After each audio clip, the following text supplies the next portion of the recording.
Well, everybody, nobody in here yet, but you guys will find me here in a little bit. Uh, man, it's a Danny Stone thing. I was clearing out storage on my phone, and I accidentally deleted the. I had the live stream set up to go live, and I deleted it. But we're gonna start off fresh, and hopefully you guys will find me in here. Uh, Butcher Barbecue. Hey, yeah, I deleted the freaking. I had the thumbnail set up, and I accidentally deleted the whole show. I looked at it. I tried to go live, and I'm like, oh crap! And I had to go back in there and redo everything real quick. All right, Bullets and Barbecue, Wabash, and Nate, what's going on? Hey guys, let me get these rods stowed out. We got a special guest with us tonight. I'm gonna introduce you guys to him here in just a minute. Cleveland Wilkins, welcome in. Good to see you. Little brother gone wild. What's going on? Guys, I got the rods baited up. Let me get them in the water. I'll be right back with you. Is that the same link though for YouTube? Do what? The same link for YouTube though? Probably not. I'll change all my things. Yeah, but I'll have to drop the link because I had the link set up where people could come in, but now I've deleted it, so we got to start all over.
All right, guys. Apparently, I was clearing out space on my phone, and I accidentally deleted the link for the live stream for today, so I had to recreate it real quick at the spur of the moment.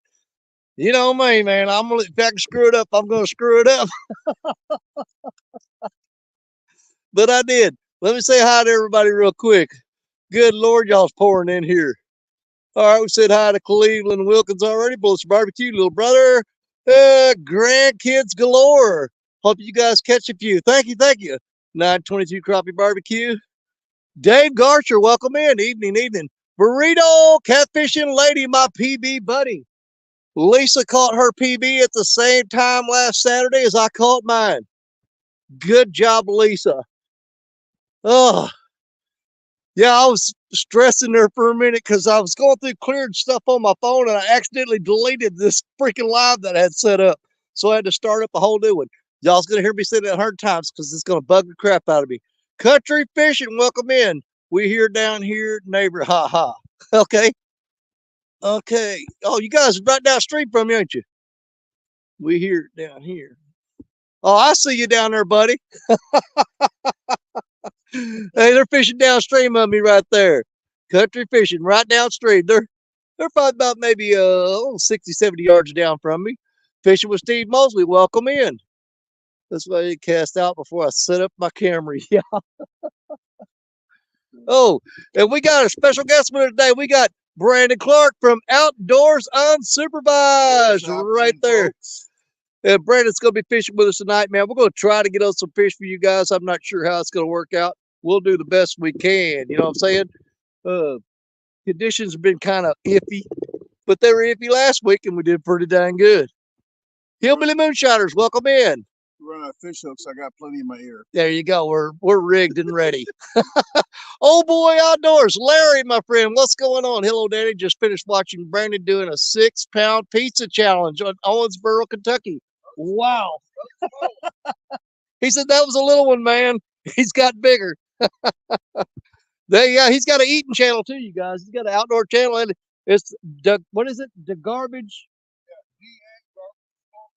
DA Garbage Disposal. That's Brandon's other channel where he does food challenges and eats massive amounts of food, guys. You got to check it out.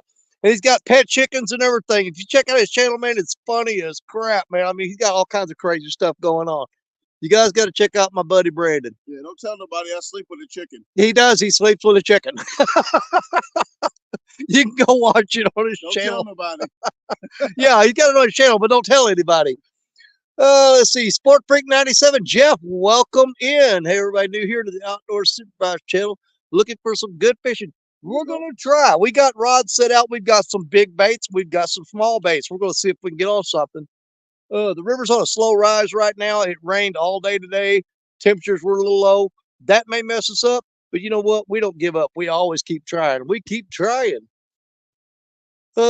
Catching any crappie 922. Talking to him about that. There's old boy Lance McCouguy, my River Cats tackle brother. Good to see you in here, Lance. Thank you for popping in and hanging out with us.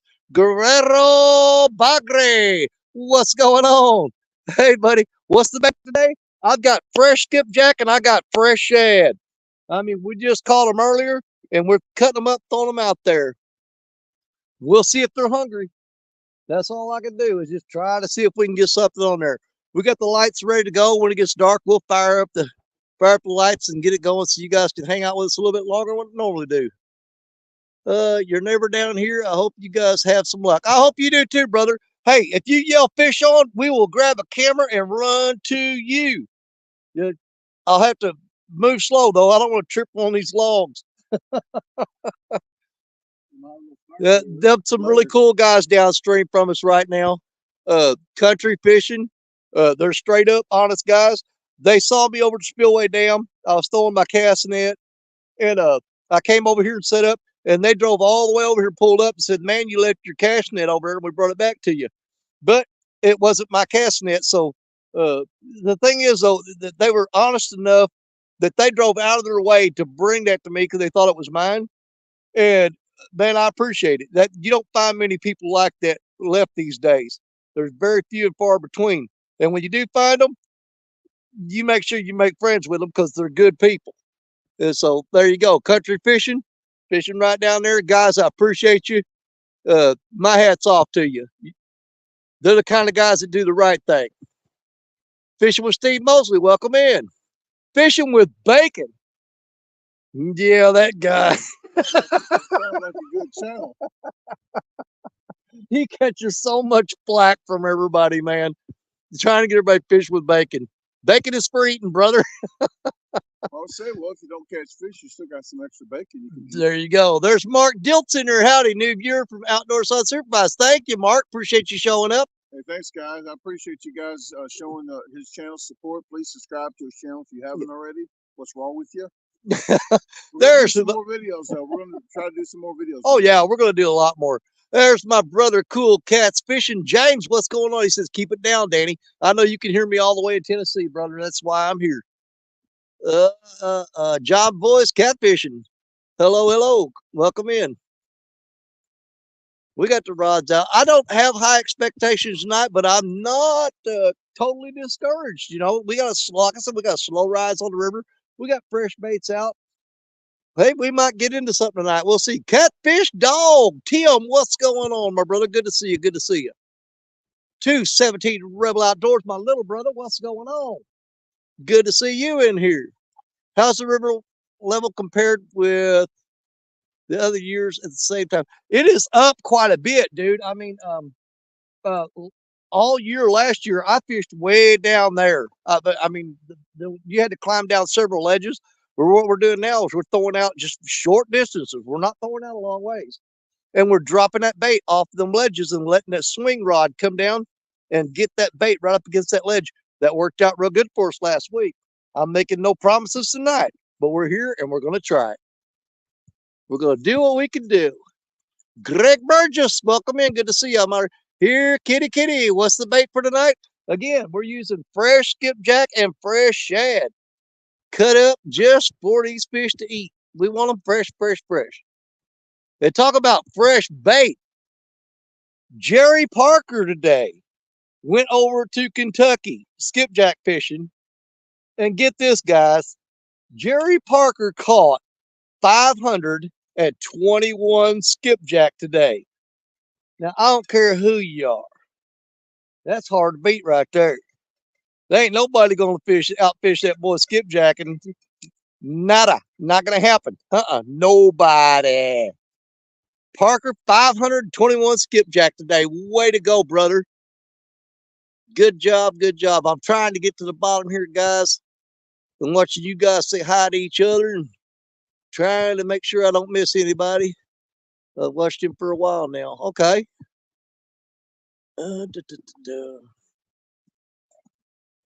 Fishing with Modog. What's going on, buddy? Good to see you. We got the black rods out, but they're tipped with the little lights at the very end up there that we got from Warren Farley. It's the same ones that John Parker uses. So there you go. We'll see how that works out for us tonight. Let's see. Mike Sampson, my brother, what's going on? Good to see you, Mike. I'm going to keep looking on my shoulder at these rods, guys. I'm going to try to keep it right there. I got all of them in the picture. We do have the lights set up and ready to go, so don't worry about that. And everybody's saying hi to everybody. And guys, I do apologize. I had the live stream set up, and like I said, I was clearing all the extra videos out of my phone to make room because I needed more storage space, and I accidentally deleted the stream for tonight. But we're here now, so just, forgive me and let's move on from that. PB Cafe, Paul Boyd, what's going on? Good to see you. And it's dark enough now that I can see the screen really well, which I totally enjoy. Pontoon Jody Cashman. Hey there, Jody girl. What you got? Hey, guys. I got him a bell since he catches big catfish. So I got him a bell for the poles. He wanted to hang that on into the rod. I said, hell no. He said, can we hang this on into the rod? I said, not my rod. You're not. There's my girl. Hey there, Jody girl. Jody says, hello, Danny boy, and Outdoors Unsupervised, Brandon. Sergio Benitez, cheers to the two of you. That seafood soup looked amazing. Thank you. And Brandon's going to be shooting footage throughout the night. He shot a lot of footage earlier today. The other day he was out here throwing the drone up in the air, getting footage of barges and stuff. I'm sure you guys seen that if you watched the video. Oh, fishing with good shrimp not happening. You don't fish with bacon and you don't fish with shrimp. Not good shrimp. Now you can buy bait shrimp, but if you got good shrimp, I'm eating it. Don Johnson, welcome in. Good to see you. Good to see you. Oh man, I hope we can get on a fish for you guys tonight. We're gonna try. We're gonna give it our best shot. We got the big rods out tonight with big baits on them. But like I said, I'm throwing in close to shore because that's where the ledges are. Let's see if we can't get on something. We'll give it a shot. Am I anywhere near caught up? Catfish Curtis. I ain't seen that boy in I don't know how long. My God, is he even still around? I'm gonna. I had the link pinned at the top of the other show that I had set up, and I deleted it. So I will be dropping the link. Anybody out fishing tonight that wants to come up on panel with us, or if you're just hanging out at the house and you want to come up panel, you're more than welcome. Just come hang out, man. It's like I've always done every year. You know, when it starts warming up, we do the DSO Saturday night friends and fishing party. Rob Fox, what's up, Danny Stone, my brother? Good to see you, Rob. Okay. Man, am I getting anywhere near? Said, who makes the best seafood chili? I'm going to tell you right now. I had a bowl of chili right here where we're sitting a few weeks ago. Man, that's good stuff right there. I caught a video of him getting seconds. Yeah. I actually got 3 plates. He didn't catch the 3rd plate. I filled my plate up 3 times. Jody says she can cook now. Jody won 1 award. Now she's a professional cook. There's 16 people over there. I told them you was on another live. Okay. Yeah. Thanks, Dale. I appreciate it. Yeah, I screwed up and deleted it off of my StreamYard, and I couldn't get back. I don't know how to get back into it. Mary Mercer. That's Canada. Great. Hey, Canada. James stepped away on a phone call. That's why he ain't saying hello. Okay. Oh, man, am I anywhere near the bottom? 3 nights. Don, what's going on? Rowdy Royal, welcome in. Tori, hello all. Outdoor Sun Supervised. Brandon sent me. Thank you, Brandon. Man, you're getting all kinds of folks up in here. We got 65 people in the house. More of my people on your videos than me. Yeah, but man, there's a whole bunch of them over on that other show watching. Staring at the screen. Yeah, you guys, Dale already told them that we started a different live, so Dale, thank you. But you guys check on them people over there. They're over sitting there waiting on us. Yeah, guys, on my channel, I do a lot of stupid stuff. So he does. He does. I do like 195-mile bike rides with all this muscle like this. Yeah. Yeah, 195 miles riding a bike, and I want to do a canoe trip. Never been canoeing, but I want to do a 160-mile canoe trip. I'm trying to drag Danny in on that. But we're going to do a canoe trip. I don't know if it's going to be that long or not. Maybe 5 miles, I think. Rod's Fishing Adventures, welcome in. Good to see you. Am I anywhere near the bottom yet? I'm working my way down there, trying to get caught up. And when I get to the bottom of this, guys, I'm going to drop a link. Anybody out fishing or anybody wants to just come up and hang out, you're more than welcome. I'm trying to get there. I'm trying to get there. Patrick Gray, good to see you fishing, brother. Thank you, Patrick. I appreciate it. We're going to keep an eye on these rods. I'm hoping we get something going on tonight.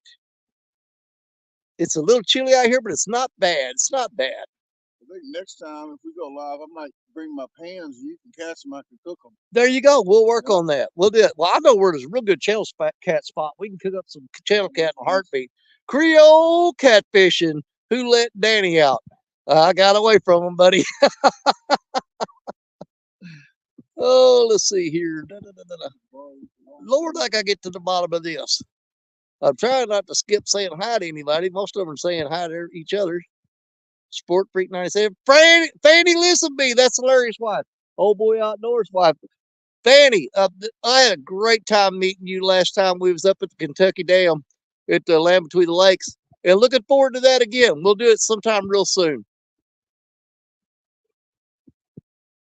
My God. Hey, there's Bugman 22. What's going on, Buggy? Good to see you. Butterflies and sunshine. My sister, what's going on? Love you to death. She is so sweet, man. I just can't get enough of butterflies and sunshine. Oh God, how far down do you guys go? I'm still scrolling. Oh, everybody saying hello to everybody. I'm trying to get there. I'm trying to get there. I'm trying to get there. Steph, is that Valorand? Hello, Danny, and say hello to Brandon for me since you come here goes. There's Brandon right there. He's seen you. He heard you. He said hello back. It's his show. I'm just here. I'm watching the polls. I ain't this fat for nothing. Man, I hope we can get on a fish tonight. We're going to try. We're going to try. I love your children. Thank you, Steph. I appreciate it. Thank you. Thank you. Long. There's Hooks and Hammocks. Chris, I'm going to drop a link in a little bit, man. You ought to pop up here and hang out with us, man. I get some good folks up here like Chris and Creole. And, man, we'll have us a good old time. I'm trying to get to the bottom, guys. Go sub your channel, Danny, as my husband and I absolutely love to fish. Well, thank you. Thank you very much, Mary. I appreciate it. Yep. Oh, really? Nice. Well, actually, he's about 4 miles from where I used to live in Mississippi. My God, you guys are chatting it up. Am I ever going to get to the bottom of this? I think I made it to the bottom. Okay, I'm going to drop a link. Anybody out there that wants to come up? I had it all set up where I didn't have to mess with this. And you know me, Danny Stone, he screwed it up. I screwed it up. All right, guys, there's the link. Should be popping up there right there. Anybody wants to come up and hang out with us, you're more than welcome. We got 69 people on the YouTube side, 5 on Facebook. Thank you for watching. Miss Butterflies, Hooks, Bugman, Lisa, John Boy, Guerrero, Donald Long saying hi to everybody. I hope we can get on some fish here in a little bit. We're going to get a little bit darker, and we're going to fire the lights up. You guys can see them rods real good right now, but it's darker than it looks here right now. And it won't be long before we can't see those black holes. Those right there, they're going to disappear on us. But we're going to remedy that situation. We're going to fire up the lights, put our Creole catfishing with the $4.99. Boom! Paying for my plate of food.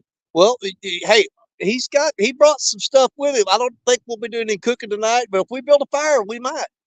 He's got some bratwurst, and he homemade pickled. What do you got? Pickled peppers, pickled. Yeah, I pickle all that. Sweet pickles and jalapenos and peppers. He's got all kinds of pickled stuff, man.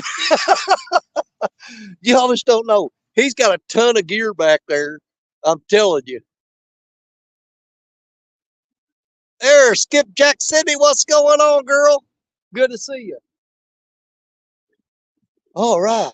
I can relax a little bit now. I can actually see those poles in this camera pretty dang good. Oh, we got our first guest in the house. Who we got? Oh, I love this guy. He is so cool. What's going on, Chris? You're in trouble, by the way. I'm in trouble? You said hi, Chris, and you didn't say nothing to Telly. Do what? You said hi to me, but you didn't say hi to Telly. Man, I can't. You know what? When I say the Hooks and Hammocks, that is Telly. You're nothing without her. Hey, I know it. But she just walked out. She'll be back. Okay. But give yourself full screen. They don't want to see me. They want to see you. And Brandon. I'm trying to get this freaking barge to go by. It thing's loud in my hearing aids.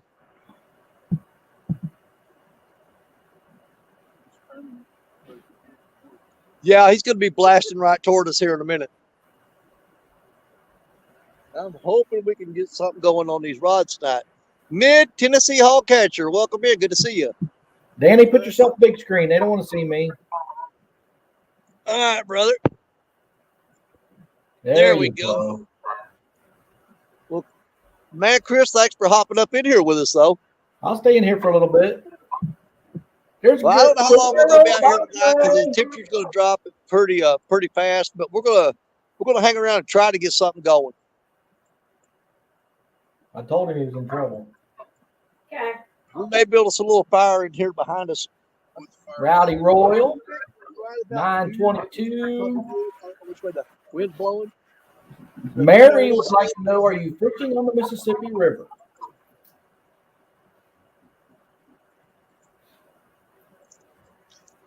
Greg Burgess says, hello, Brandon. Mary's asking, are you fishing on the Mississippi River? Do what? Mary is asking, are you fishing on the Mississippi River? Absolutely. Every chance I get. If you see me, there's a 99% chance I'm on the Mississippi. Donald Long says, hi, Miss Telly. Hello. At least somebody said hi to me. Donald Long's trying to get me in trouble, man. Ed Duty, glad Brandon hooked me up to this site. Thank you. Doesn't say hi. Yes, he did. I said hi after you left the room. You just weren't listening. That's right. I see. Okay. I forgive you. Hey, you know I love you more than I do Chris, and I love Chris a I know lot. that. I'm aware. Bullets and Barbecue said, little fire. That's a big pile of wood. Oh yeah. Hey, we got the Brandon came up here early and he stockpiled some wood, man. Yeah, you always want 3 times more than you think you need. Yeah, he built like a freaking beaver dam, man. I got one Creel said, hi, Miss Telly. Hello. See, you guys just trying to make me look bad. All y'all saying hi to Kelly. That's right. That's my friends. If they can get me in trouble, they're going to make the maximum effort. They'll put the most into it. Yeah, the river is coming up quite a bit. It's a slow rise, though, but yeah, it's up probably, I don't know, 1.5 feet, maybe 2 foot more than it was last Saturday.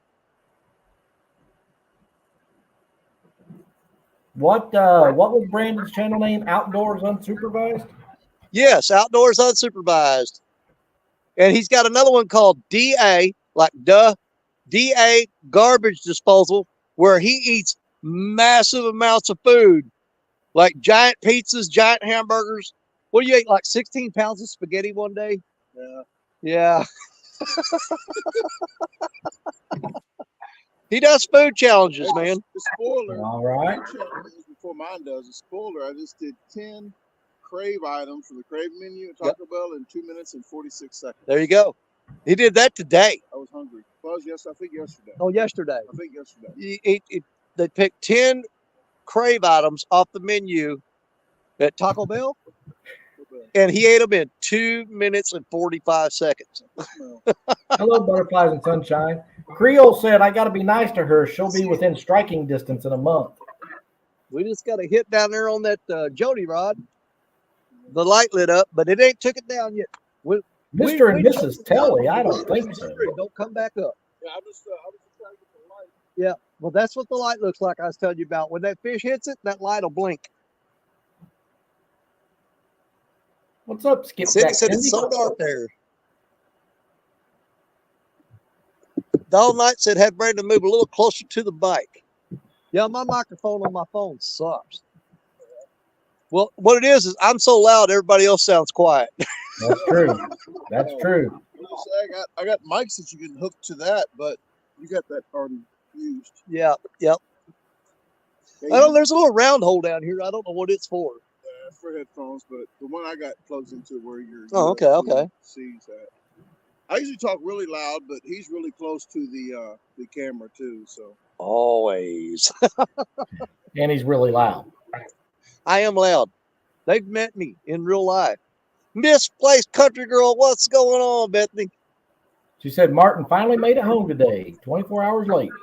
24 hours late, and he made it back to the UK. Well, I'm glad he made it home safe. I'll go to UK in April. Yep, you're going to the UK in April? Yeah.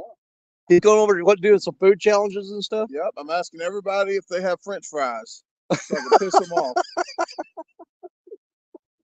They're not French fries, they're chips. He's going to the UK to do food challenges, and he's going to ask them all for French fries in case you guys didn't. French fries instead of chips? Yep. Don't call them French fries. It makes them mad. Crisps, too. Crisps. They call them crisps. Yeah.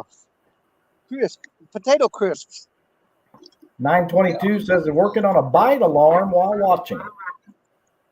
Oh, nice.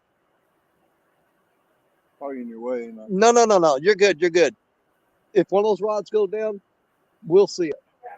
But we did have one hit on the Jody rod that is the twin sister to Black Betty. We looked down a while ago and the light lit up on it, so something tapped it pretty good. We're just waiting to see if we can get a takedown here. We're fixing to fire the light up here just a little bit. Hey, we got Yeah, plenty of it won't be lights. much longer. It'll be hard to see them rods. And what? And I think we will take a minute here a little bit and build a fire right behind us. Anyway, yeah. Oh, there you go. Better? You're good there. Connie I don't Johnson. Connie Johnson says, Brandon, I hope you catch a massive fish. Well, you know what? I told Brandon if we catch a fish tonight, the first one we get is his. He said nothing too big because he's got like a torn rotator cuff and stuff. There's humility too. I don't want to show him up on the show. Yeah. That probably would never happen. So don't worry. Bullets and Barbecue. Bullets and Barbecue would like to know, are any of those rods virgins? Any of those rods, what? Virgins? No, not a single one of them. They've all caught big fish, every single one of them. Steve Mosley would like to know, does Brandon plan on meeting with Beard Meats Food in the UK? I plan on it, but I don't know what his schedule is because I've done like about 4 or 5 challenges in the U.S. with him. But he has, he's up near Manchester, and that's actually where we're going. So we're already planning on going there and meeting him. But if he's not there, we'll still got to plan, going that way. So hopefully for a couple of days to do. He's a real cool guy. Well, Brandon, so I know everybody in chat is dying to ask this question, and they're just afraid to do it. So I'm going to ask for them. How big my turds are? God. Are No. you subscribed to Hooks and Hammocks? What is it? Say again? Are you subscribed to Hooks and Hammocks? Hooks and Hammocks. That's Chris talking right now. Oh, I will after this. When I see this video, I'll subscribe to it. I'm just giving you a hard time. Because pretty much everyone that has a channel in here, I'll probably end up subscribing to them because I like to network. Yep. Yeah, you can go back and watch this stream and get a bunch of good channels. I'm warning you right now. Most of my friends are a-holes, man. I like to say I used to run the streets. I'm too fat to run anymore, but I've been in construction 25 years, so that fits in with me. So. Yeah. Well, you're gonna love them then. It sounds like he's going to fit right in. I saw it going a little bit, but I don't see no. Let me go ahead and get a light on. Danny, can you still hear me? Yeah. Mary would like to know, have you ever been to Canada? Oh, have you ever been to Canada? No, she's talking to you. Oh, no, I've never been to Canada. I tried to cross the border once. True story. We were driving a semi-truck, and I tried to cross the border, and they found a 22 bullet in the floorboard. Man, we got searched for like 4 hours. Oh, Lord. Creole says, I wonder if Brandon ever comes to Louisiana. I know a guy who definitely cook with him.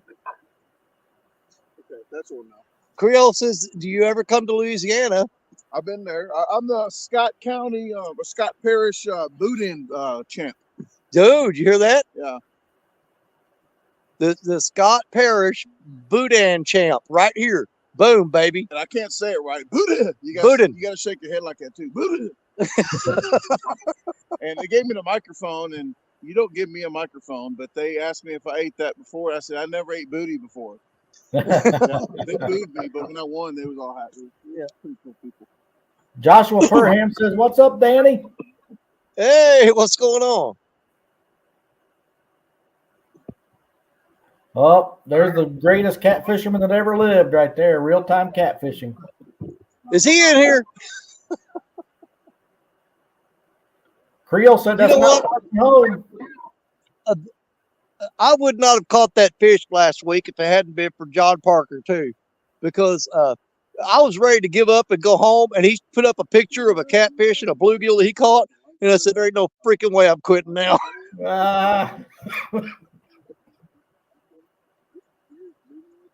So Creole said that's not far from home what he was talking about. Yeah.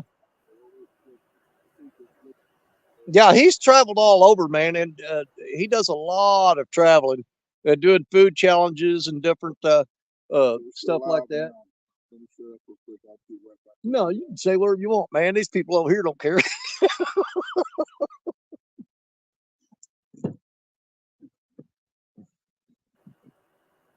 Oh, fishing with a squirrel. What's going on? Hey, Danny, have you ever seen squirrel in person? Well, I shot one the other day and I hit one with a truck. No, okay. Have you ever seen fishing with squirrel in person? I've seen him on video, not live, like like shake your hand kind of. I'm gonna tell you what, that's one good looking man right there.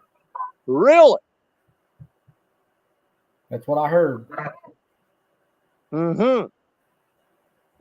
I'm scared to ask. Yeah, he's laughing.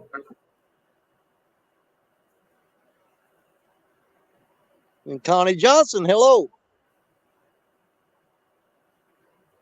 Let's see, if you ever get a chance, good fishing on the bay in Quint. We have great walleye, really big in southern Ontario. I would love to go fishing in Canada. But like I said, I think they got my face up on the posters and stuff up there. Creole said, compared to the rest of us, that's not saying much, talking about him being good looking. There's 217 Rebel Outdoors. Yeah, my little brother, 217. The stars are starting to come out and the temperature is dropping quick. We may take a break here in a minute and light a fire. Fire. Fire, fire, fire. Let me show you something.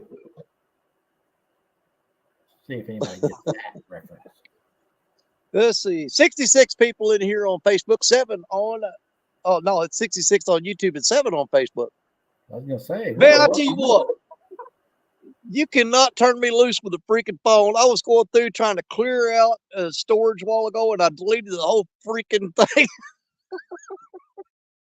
You should have seen me. It's like 4 minutes till showtime, and I was trying to put everything back up there, and I was like, I'm not going to make it, not going to make it.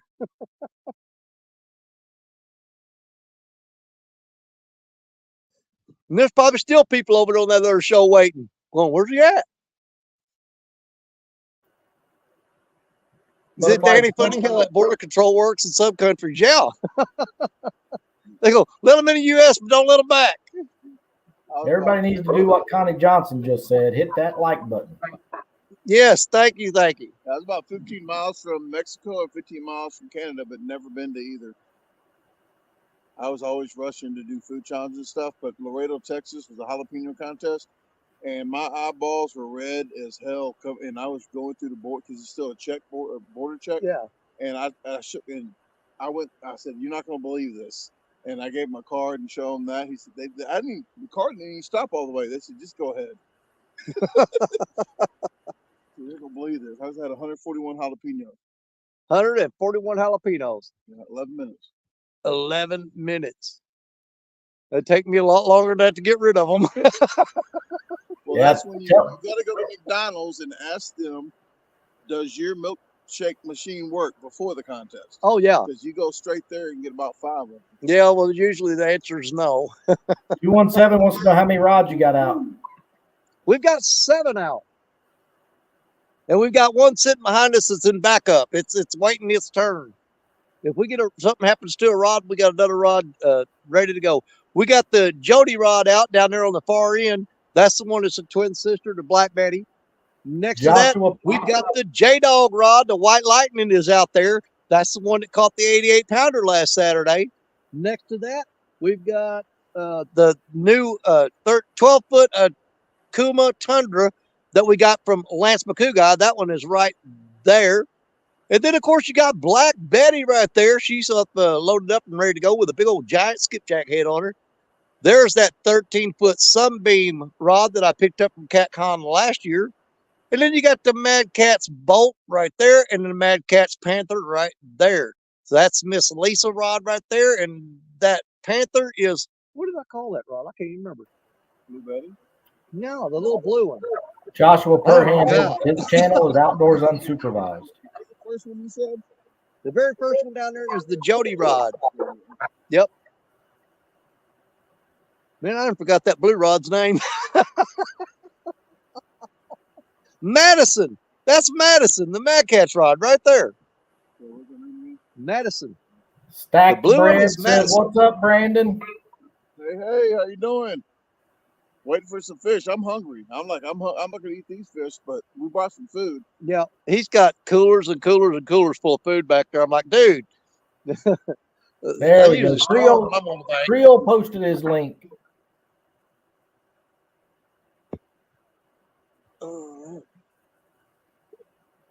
Bullets and Barbecue'd like to know, Danny, have your bigger fish came on heads or bodies? The big one last week, the 88 pounder, believe it or not, that was a whole gizzard shad that was 14 inches long. I just hooked it through the head and I cut the very tip of the tail off of it, and I hooked that whole gizzard shad on there 14 inches long and threw it out. And that's what that 88 pounder ate. But we've got it cut up into smaller pieces this week. We're throwing skipjack heads, skipjack body parts, shad heads, and shad parts. Yeah, that's right. Brandon's other channel is Brandon the Garbage Disposal. Yep.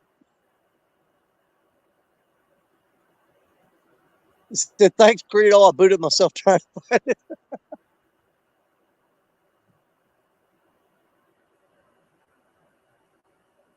It rained a really, really cold rain here today, and the temperature dropped really bad.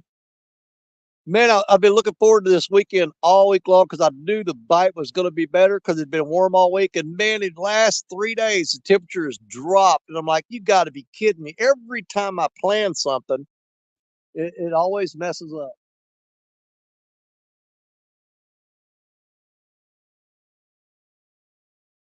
But we got the baits out there, so we'll see what happens.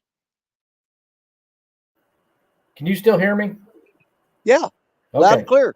Okay.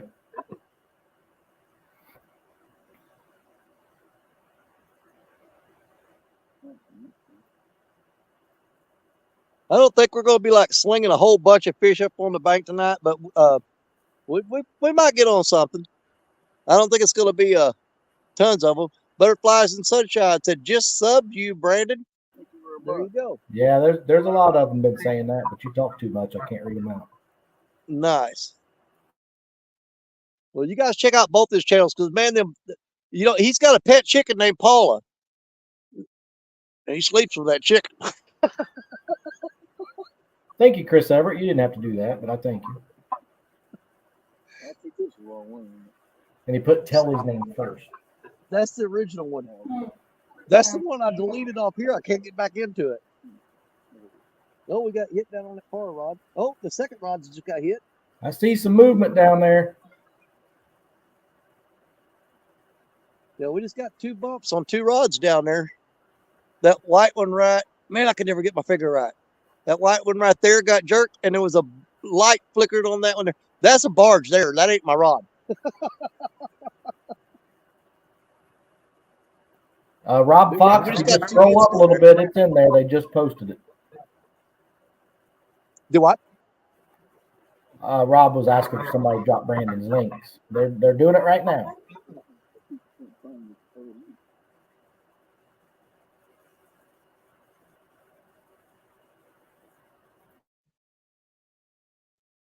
He's working on it.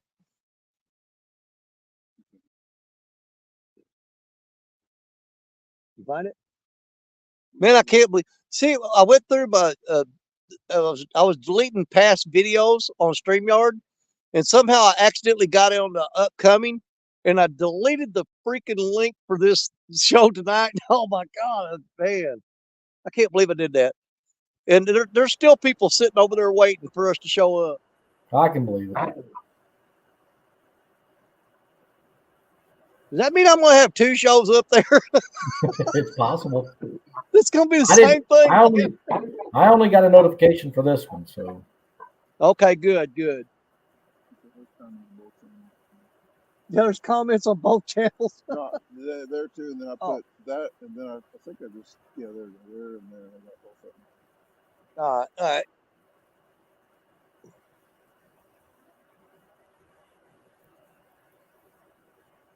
Oh, let's see here. This is Outdoors Unsupervised. Here's my other channel, but I didn't see a link. Oh, they can just click the name, I think. Oh, okay. Did they do that? I thought I don't know. I don't know. They've been Oh yeah, posting both. yeah. Okay. Yeah. He's commenting from his other channel. So if you click on, hey, I think, hey, my people are on this, man. Yeah, they're Actually, posting both of them. you just dropped the actual link to your Okay. channel. So, Like, man, my people are good, man. I'm telling I you. thought they could hit the logo, but I guess they can't do that.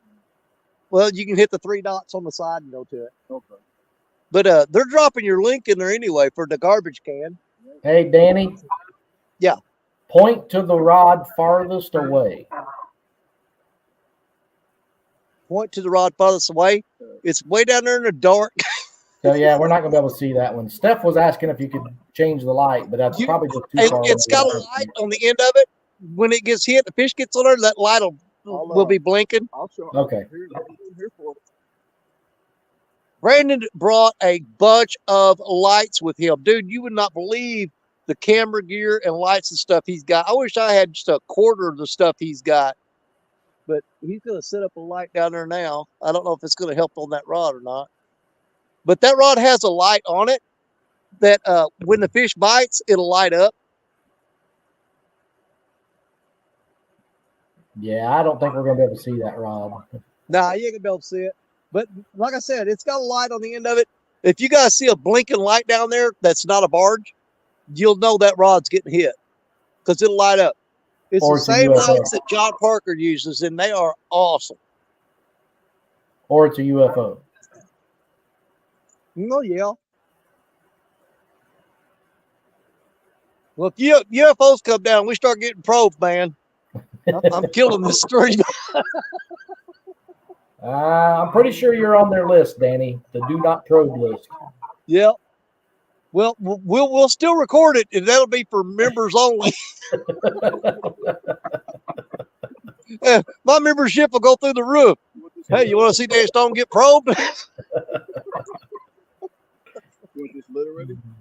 Do what? This fire lit? Hell yeah! Let's light that fire, man. Connie, I think just the rod farthest away is the one with the light. None of the other ones have. Do all the rods have lights on them? No, only the black rods. There's a black rod right there. It's got a light on the tip of it, up right. Man, I could never get my finger to go where I want it to go. Right there, there's a light. When that rod jerks, that light will light up. And that rod right there has a light on the tip of it. And that rod right down there has a light on the tip of it. But the only time you'll see that light light up is when that rod gets bit. Tips for bank fishing in 30 plus on our winds. Honestly, the only tip that I would have for you in winds that high is I would find some way to anchor my rod down to where it can't get pulled in, but I'll lay them down flat on the bank and make sure they're staked down to where the fish can't pull them in, and the rod tip would be sticking out over the bank just like right there. And so you can watch the rod tip. It'll be way low down close to the water. Just make sure you cast it downstream. And you watch the tip, and they'll pull that rod along the bank. But you better have it tethered or staked or something, because if you got it laying down on the ground, it's going to go in the water. Fishing and Cooking with Mike Chavez says, hello, Danny and Brandon. Well, Mike Chavez, right back at you. Taste. Hey, that's what we need to do. We need to get Mike Chavez and Brandon together and have Mike Chavez cook up a bunch of food and have Brandon eat it. That'd be a good one. Because Mike Chavez has a cooking show. Oh, yeah? Dude, he's good. That dude can freaking cook, man. He cooks up all kinds of stuff, man. It's good stuff. Turn down food. But Brandon and Mike would get along great because, man, Brandon, it was a few weeks ago, he sat out here and cooked chili right here where we're at right now. And, dude, he made shrimp scampi and everything.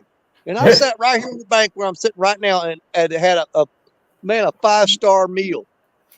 Danny, some of them are still good. Some of them are still talking about the UFOs. Some of them are still talking UFOs, and Creole said they're looking for intelligent life. Danny's safe, just like the rest of us. Hey, if they land here and talk to me, they ain't coming back. What's up, Paul Boyd? They'll put out a galaxy-wide notice. Do not visit that planet.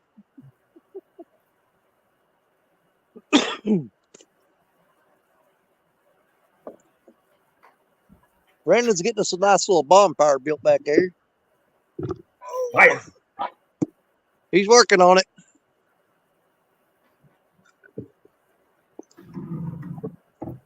Come on, fish. Let's do something.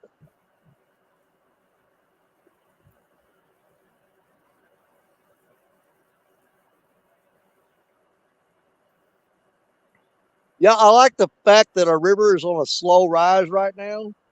But like I said, the cold temperatures for the past 3 days, I am not particularly crazy about that. Kelly and I drove down. Do you where see we a light normally- blinking down there? I don't know if you see it. See it down there? Yep. See that light blinking? Yep. Not quit. That's that rod getting tapped.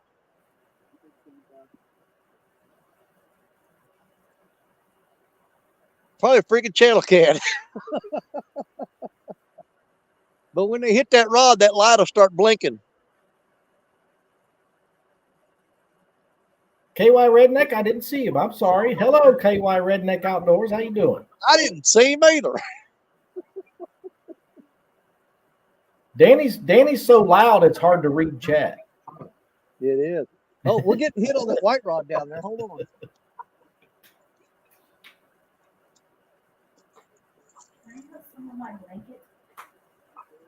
922's asking if anybody has sinker molds they want to get rid of. I'm tired of making them out of wood.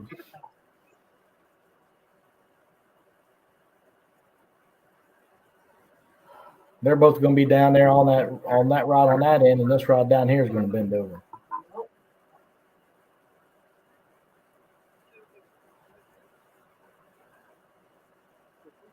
What's up, Dale Hayslip?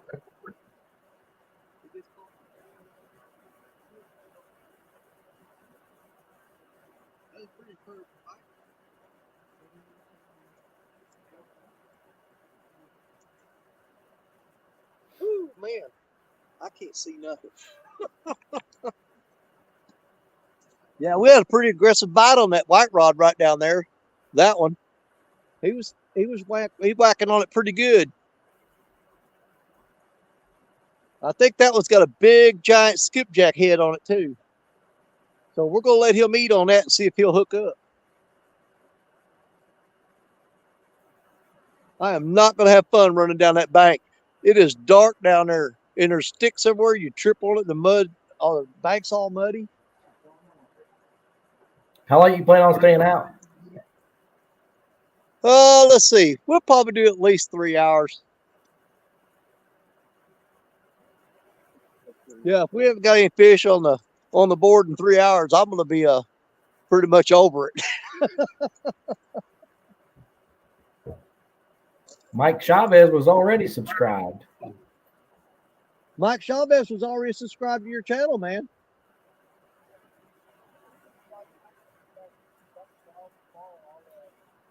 KY Redneck says that was some good looking biscuits and gravy Telly cooked up for Chris.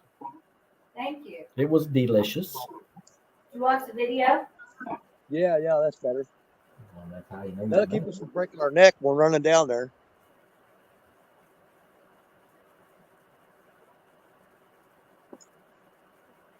Yeah, if you haven't watched some of Brandon's shorter videos that he does with Paula the chicken, man, there's some really funny stuff in there, man.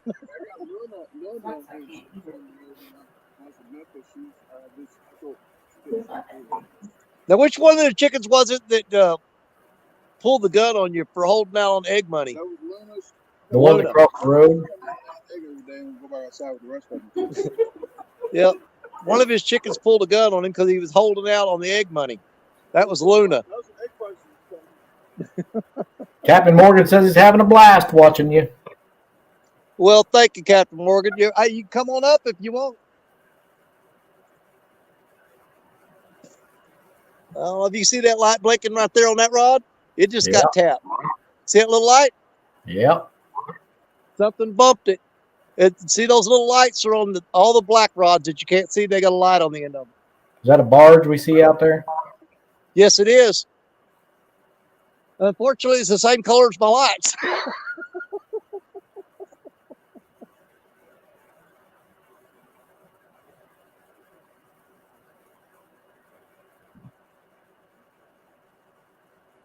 Danny, I'm going to step down. I got some stuff I need to get done. We'll be watching. Somebody else can come up and enjoy the fun. Well, brother, it's always a pleasure hanging out with you. Even if it's for a few minutes, it's worth it. I'm telling you. Oh, we love it, Danny. We love it. Fishing with the Squirrel, yes, we are ready. Actually, we will be in Tennessee next 2 weeks. The weekend of the 22nd, we will be in Tennessee, and then we'll be there again for the gathering. So, yes, we're ready. Anyway, Danny, thanks for letting me come up and hang out. Brandon, it was nice to meet you, buddy. Yep, he's down there filming. I'll let him know. I'll drop the link again. Chris, thank you, brother. I appreciate right, you. Thanks, You know I Danny. do. Good luck. All right, thank you.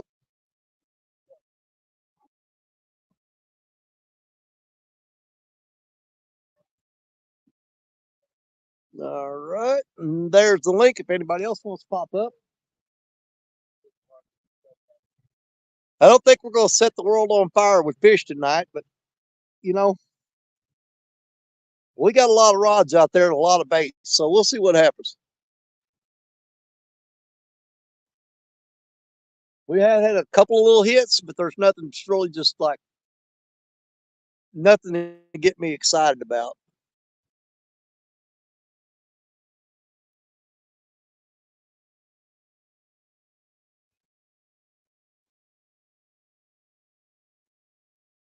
Yeah, to see the if you go watch either one of Brandon's channels, uh, man, he does some of the best editing and some of the most quality footage you've ever seen. I mean, it's mind-boggling. He runs the drone and everything on it.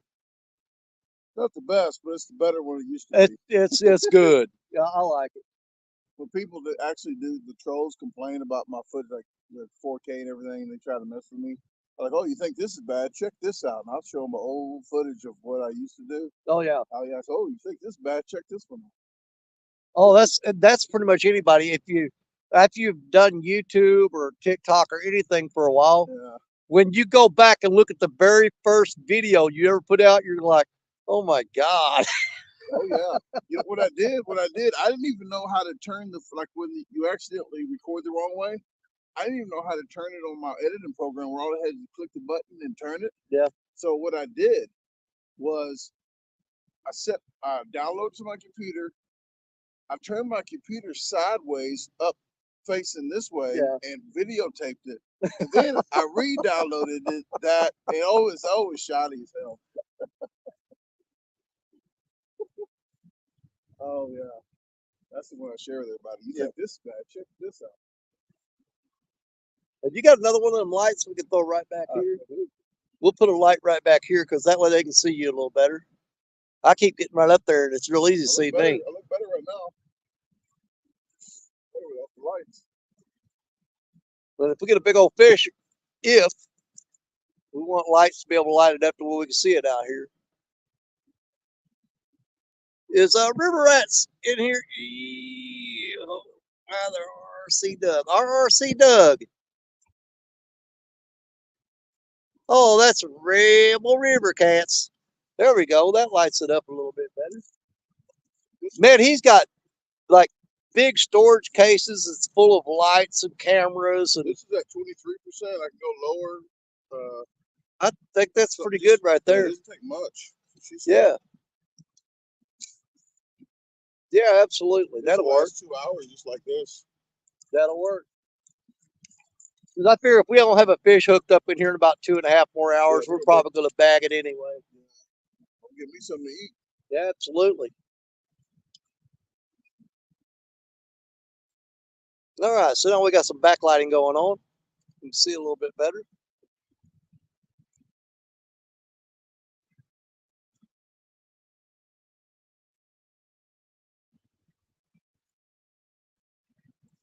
Connie Johnson says 922 Crappie Barbecue. Do you have a channel? River Cats Tackle. Hey, John, what's going on, buddy? Man, we're back in the 88-pounder spot. I'm hoping we can get on something. I just don't know, though. It's freaking cold out here. The temperature has definitely dropped this week.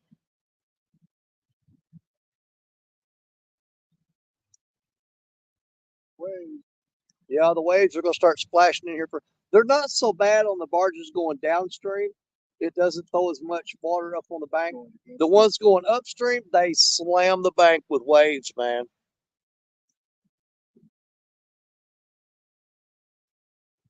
I'm going to have to go up and grab my heavier coat, I think. This little jacket just ain't cutting it. I'm about to take mine off in a minute. Oh, Lord, I'm freezing. My fingers is going numb. You know, you get older and your blood gets a little thinner. Man, I got a hook in my pocket. Good Lord.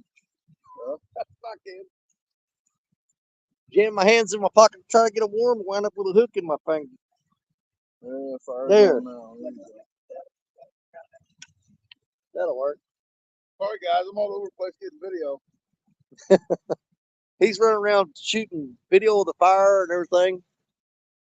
I'm going to run up and grab a heavier coat. I'll be right back.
Okay, there we go.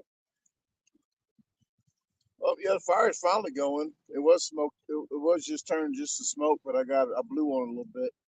Talked dirty to it. It's working now.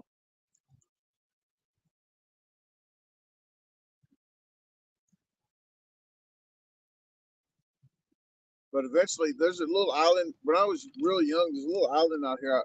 Me and my dad had slept on one night. But I want to go back out there with a canoe and probably spend 3 or 4 days. 3 or 4 days out there. Yeah. This will turn off for like. Yeah. We got an alarm? Yeah, it won't let me turn it off for 10 seconds for some reason. I guess so I can get up so I don't just hit snooze. Let's see. Best video on the channel so far. I guess they're posting a link to one of your videos. Yeah, I do a lot of bad acting. I do all my own bad acting. I did a 32-mile hike in 100-degree weather in Mississippi. That was not fun.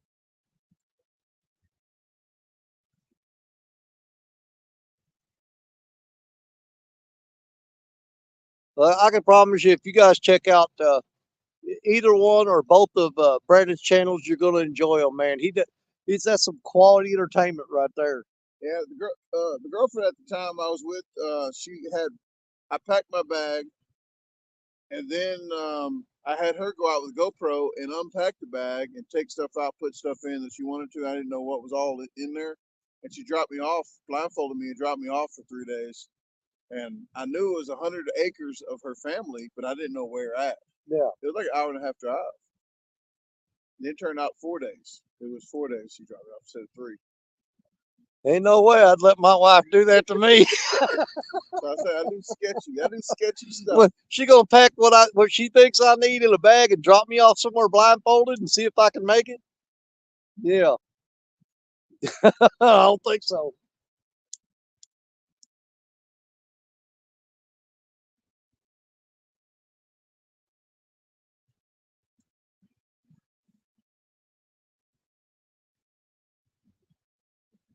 Oh boy, outdoors. Which tournament channel are you fishing tomorrow?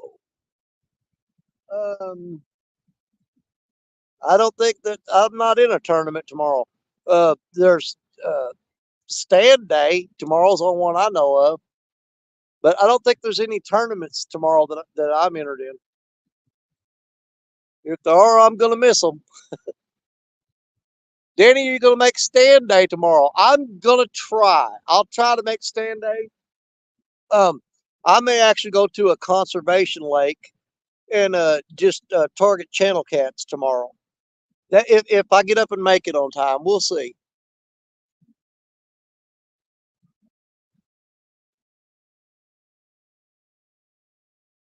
But I'll do my best. I'll see if I can make stand day.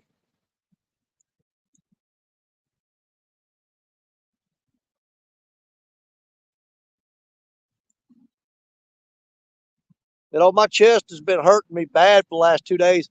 So before I left the house tonight, underneath my shirt, Stacia got a huge gauze bandage, and she's got my uh, chest wrapped up, but all the way around my body, and it's compressed down real tight, and it kind of helps putting the pressure on my chest, kind of relieves some of the pain.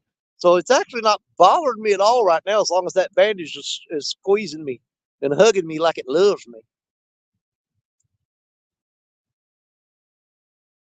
For some reason, putting pressure on there relieves the pain. Fishing the Dream. Good to see you. Welcome in. We got 86 people watching on YouTube, 9 on Facebook. Man, I wish we could get on a fish. Come on, fishes. Let's go. These cold temperatures have really got me discouraged. There's Fields to Water's eyes. There's Chad's eyeballs poking in here. Welcome in, Chadwick. Good to see you, my brother.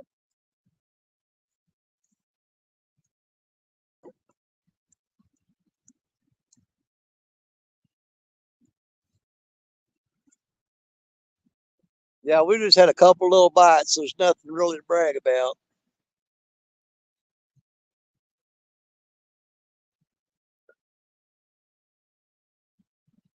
Oh, there's that rod lighting up down there. Hell, look. Yeah. As soon as I get my phone out, it's gonna stop. That one's stumping pretty good, man. It stopped. Yeah.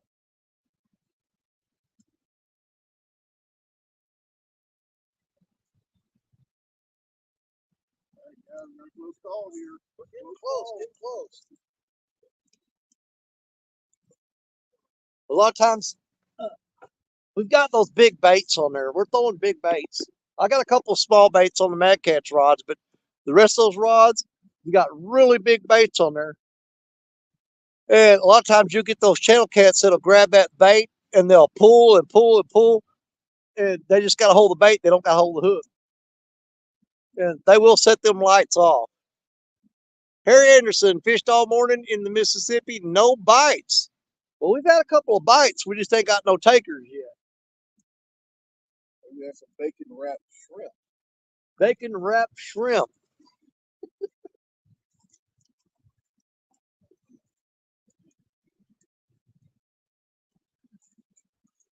They said, Brandon, where's your Crocs at? Actually, the ones I got on, they look like Crocs. They're fit filled. Yep. Yeah, I'm not even advertising for them right now, but I did a review, and all I wear is Crocs. I got mud Crocs. I got Crocs with fur in it, with boots. What else? Tennis shoes. I got dress up Crocs because when you gotta wear shoes in like places. Yep. I got some that look like that. But yeah, that's what these are. But they're actually fit filled, but they're the same. They're not the cheap material. Like Yeah, they're Crocs that look like mutt boots.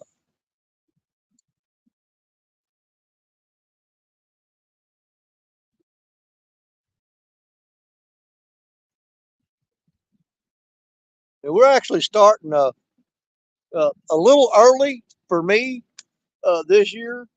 I generally don't start night fishing until it warms up quite a bit more. my fault. Yeah, probably.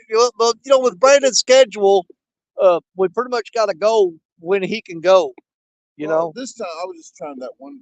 flashlight review I'm about to do in a minute. So Yeah. when you're live, I'm gonna go ahead and do my little review probably. Okay, that's fine. Or how long is your live? Do what? How long is your live? I'm not trying to get you off here. No. We'll probably go for what time is it? 7. I plan on probably go at least another hour. Okay. No If worries. we don't have a fish in another hour, we're going to shut it down and call it quits. Okay. But yeah, you can do whatever you want, and I'll read chat here.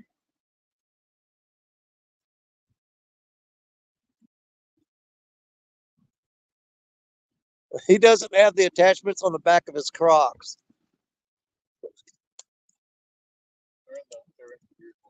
They're in the vehicle.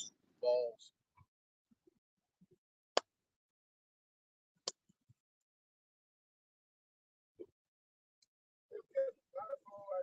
Yeah, the fire. We have lights right here going live here. We got lights down there. So there's no lights behind me. I'm gonna go ahead and get this deal out, scrap it, and I will get right to you and see how this thing works. I have just got it off the box. I haven't even put the wall battery in it. So we're gonna check this out right now. Motherfucker. It wasn't even recording. He's back there doing a great job doing a review on a new product, and he didn't have it recording. Record button. Oh, you already wrote enough for me, man. Hit the record button, Brandon.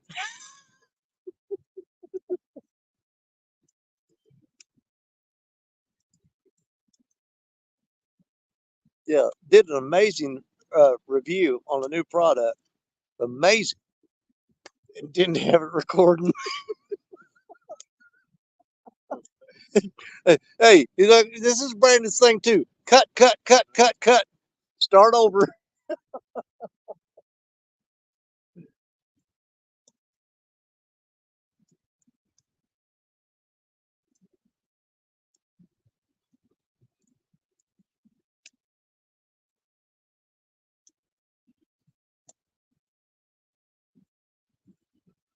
$89 people in the house. Come on, fish. Let's show them something.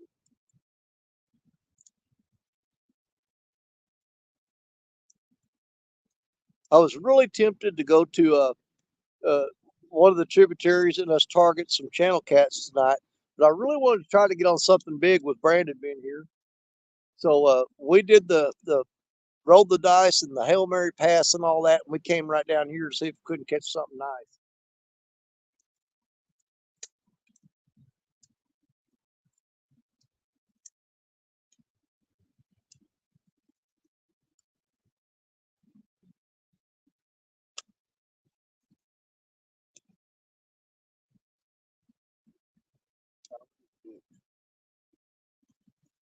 Big Bill's better than catfishing. What's going on? Good to see you, Bill. Shad Daddy in the house. Welcome in. Con Johnson, I'm seeing 90. Oh, there's 91 now. 91 people on YouTube watching right now. 9 on Facebook. You combine them together, we just busted 100.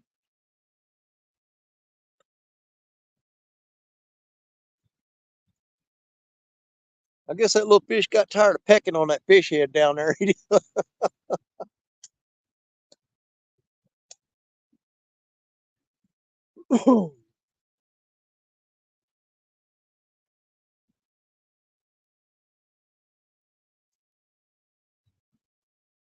Mr. Tully, welcome in. You might have been in here for a little bit. I just now saw you.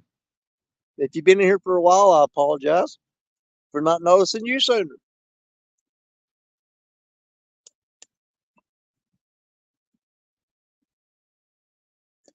I am fishing. I'm fishing the ledge right at the edge of the riverbank. So these rods aren't thrown out very far. We've got them pitched out probably maybe 40 yards, and then we let them sink down and swing back to the bank and catch that ledge. And it's the same tactic we used last week that worked out real good for us. What's crack-a-lackin', folks? Catfish regulators, Aaron. Welcome in, Aaron. Aaron, there's Lisa rod right there. Right there. I'm hoping she'll get on something tonight.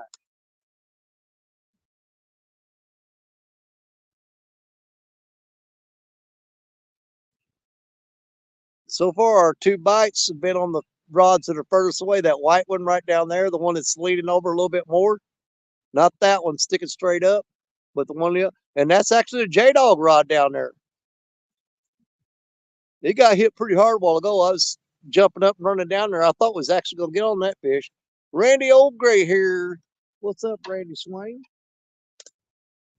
Good to see you. Good to see you.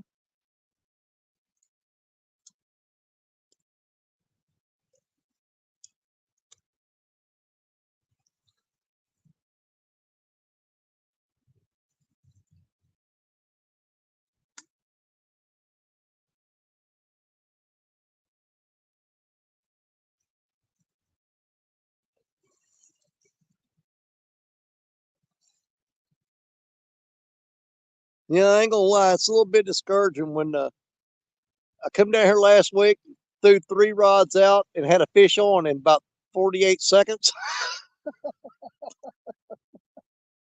And we've been here for an hour and 16 minutes, and we've had 2 bites. Okay, folks. We have a sign right here. Let's run up over here. We do have the light here. We have a light right down there, and we have a light all the way down there.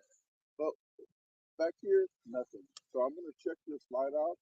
It's a 38 watt cordless light. You could use, I think, a Milwaukee brand if you get that brand, or they have one that's compatible with the DeWalt. So I have DeWalt batteries, so I'm going to check that for you. Okay.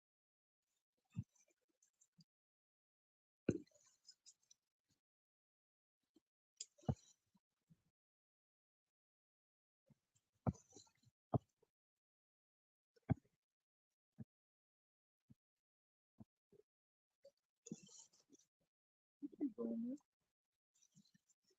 You keep going. Oh, you good? Yeah, don't worry about it. Oh, okay. Real life situation. Hey, there's fishing with Big Mike, my bank angling brother. Big Mike was one of the first bank anglers that I watched when I started watching YouTube. And he's been a hell of an inspiration for me, I'll tell you. Man, my dude, your advice is What's that? yeah, this light. Oh, you got I got it right here. the new light? Yep.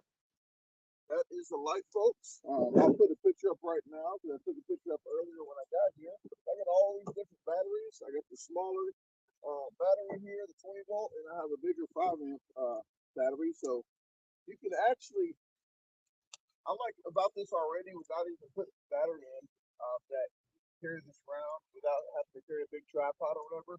But this right here can swivel and it'll stay where it's at. But the truth of the matter is that it works. Okay. First time. Okay, here we go. That's the bottom one. There's another switch for, look at that. I would say something about deer, but you don't supposed to spotlight deer. But I'm just saying, this is right. You can go frogging. How about that? Yes, you can go frog gigging with that I light. think it's kind of racist. You can do this with frogs, but not deer. Okay, that has nothing to do with this light. Okay, but it is very nice. I'm gonna leave this little light of mine. I'm gonna let it shine. I'm gonna let it shine. I'm gonna let it shine. I am going to leave this running for about, I guess, until the battery dies. So we'll put a timer up now, and we'll get back to you. Okay? But look at that. Oh, just see now. I see nothing. Man, that is a bright light, isn't it? Right here. Brandon does a lot of product reviews, and so he's doing one of his product reviews right here on the bank. Yeah, if it sucks, it sucks. If it don't, it don't. So I'm gonna let you guys know. Oh yeah, if you send him something that's crap, he'll burn you. Oh yeah. And here's my you never heard of my timer, have you? What do you got? You don't mind cursing, do you? Just don't use the F-bomb. Oh, that's what it says. That's what it says when you hit the button. Okay. Well, no F-bombs, man. Okay. I won't even use my. I'll start my timer. My other timer. How about that? His phone's cussing at him. Okay, I'll just use that. I'm being polite. Yes, it says hurry the F up. Yeah, it does. So, yeah. I'll put that on my videos on mine. Okay. So what are you gonna do? You gonna run a timer and see how long that battery Yeah, I'm lasts just on that gonna light? let it go. If it goes 3 hours while we're still sitting here, I'll just tell There them, you hey, go. we got things to do. But No this doubt. light, yeah. If it burns up, and I'm gonna sue them for a battery. There you go.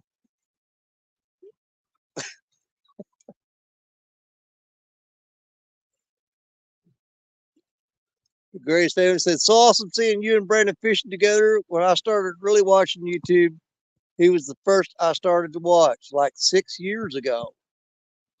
Really? Yep, there's my PB buddy for life.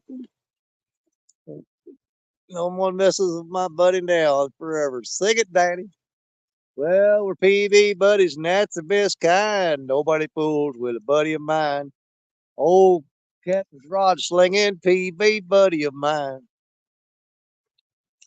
Okay, guys. Look, I'm ADHD, so I'm not just gonna leave a light. I'm gonna go ahead and plug my both cell phones into the charge up. So I'm gonna charge up 2 cell phones at the same time as that light's going. I'm gonna see how long. I'm gonna put it to the test, folks.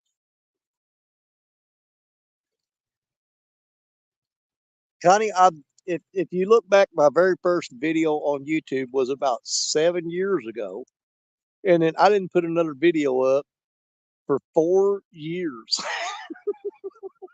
What the hell happened? I tried it one time and didn't take it seriously, and then later on I figured it out, and I thought, you know what, I need to do this more often. And that's when I started actually posting a lot of videos and doing lives and stuff. But my very first video was of a giant flathead that I caught on a big chunk of Asian carp. If you go way back to the beginning, it was a while back. I think that one rod right there's got a bunch of grass on it or something. It's been over like crazy. And I don't believe it's a fish. I think it's hooked a bunch of river lettuce. But we're just going to let them soak, see what happens. Linda Cox and Danny, congratulations on Monster Cat the other day. Yeah, it was 1 week ago today. Thank you, Linda. I appreciate it. We're going to do our best to beat that this year, though. I'm going to try to bust my PB at least twice this year. Okay, folks, I have it on high. I'm gonna go ahead and plug it in 2 USBs, and then so I can plug in both phones. So I want to charge 2 phones up and have this on high. I'm putting some test though. So if this thing gets warm, gets hot, you're gonna know that. Let's see here. Rob Fox. Danny, does YouTube pay you at all or just for shits and giggles? I get a little check every month. It's nothing it's gas money, basically. Hang on, man. What's it?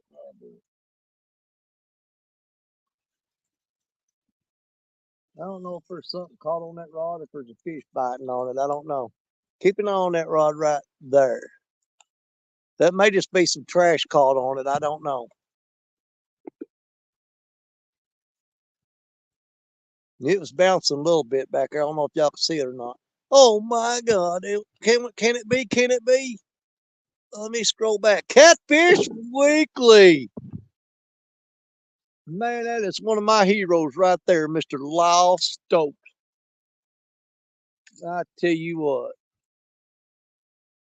I think the world of old Lyle. Lyle's a bread and butter, and steak and taters, and no bullshit kind of guy.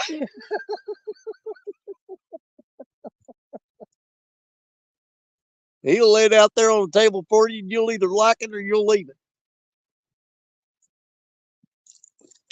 What do you got going on? Oh, man, I got an appetite. He's getting freaking hungry, man. He's breaking out the coolers and stuff. Yeah, I just moved to Missouri. I'm a Missouri resident now, so I had to do my concealed carry class today. Yeah. I didn't eat anything yet. Well, you just go ahead on and eat all you want. He'll empty that cooler, y'all. Here's the That's the pickled what that you made? the peppers, sweet peppers, but these are the sweet heat pickles. Sweet heat Yeah, pickles. these are the #1 seller here. Nice. And he makes all this stuff himself, y'all. You don't want anything? I'm good right now, brother. I'll probably drink another soda here in a little bit. You know, when I'm fishing, I don't eat because, you know, a hungry lion hunts best. You know what I'm saying? I don't think Brandon's going anywhere without about a 48 quart cooler full of food, though. Yeah. It just ain't gonna happen.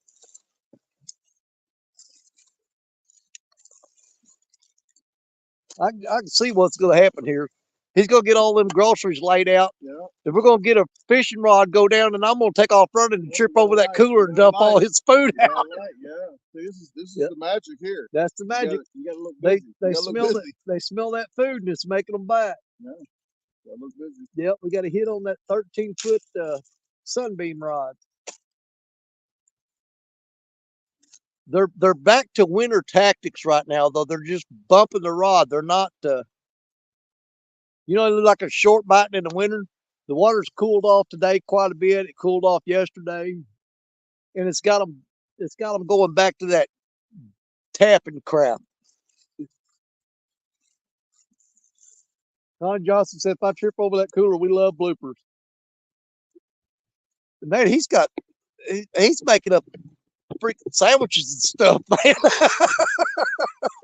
You know what? I ran away from home when I was younger.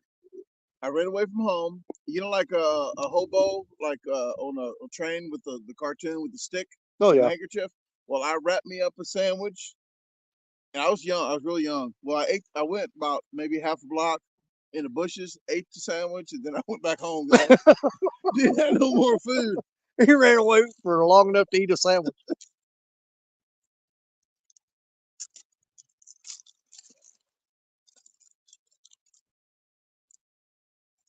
I'm lactose intolerant too. Really? But I'm not smart. Okay, he just informed me he's lactose intolerant. Not he's on sitting Saturdays. right beside me and he's eating a half a block of cheese. Not on Saturdays. How long does it take for that to kick in? It's quick. I got toilet paper. Oh my God. Yo, this bank's fish get blowed up.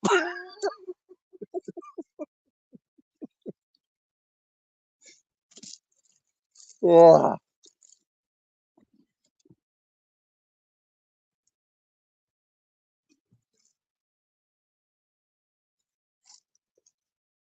Well, I promise you one thing. If I fish in the morning, I'm going after little ones. We're fishing the big water, trying to catch a big catfish. We've probably had more action if we'd have got back up on the creek channels or something dumping in here. But hey, we're holding out hope. We'll just throw out the rods and see if something happens. He is lighting that sandwich up. 2 types of cheese. 2 types of cheese. Yeah, if you're gonna do it right. Just do it. What are you throwing on there? I don't know. Some yellow and some white. There's yellow cheese and some white cheese. I don't get too technical. With a name like garbage disposal, you don't even know. No, the garbage disposal is fixing to eat you guys. Yeah, I don't know if everybody they're probably not unsubscribe from my channel if I'm gonna tell them this anyway.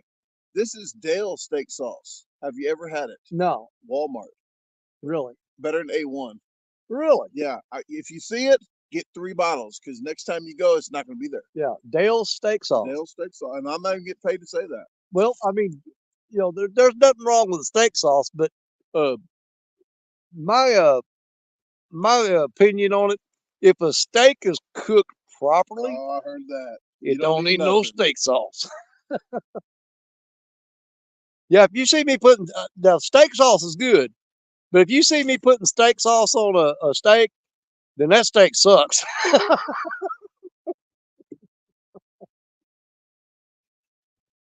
What is that, bologna? I think it's ham. You think it's ham? I think so. I don't know. You'll have to eat it and find out. A ham sandwich with cheese and steak sauce on it. What the hell? I don't care. It doesn't matter to me. You got to read and see what it is. Okay, it seems like. I don't know. When did it expire? Oh, I just got this. Okay. Yeah. It's honey ham, pre-sliced honey ham. Yeah. He just got it. Be like Jody and buy that 99-cent bologna that's starting to turn green. And what do you got there? The pickles? I won't get one of them pickles. One taste it. Right there. These are sweet heat. Sweet heat. And of course, I even do Kool-Aid pickles. You like Kool-Aid? Whatever flavor Kool-Aid. I've heard of them. Yeah. That is good. I do hot. I do not hot and snot. And I mean it. When I mean hot, I mean hot. When I mean snot, I mean snot. Yeah. That's a little warm.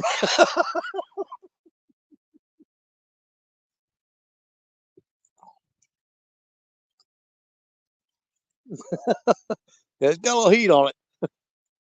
This one? A little bit. It's not bad. It's sweet and heat, I guess, but it's not Yeah. hot. Believe me. It's like a hot sweet pickle. It's warm. No, it's not that hot, y'all. It's actually really good.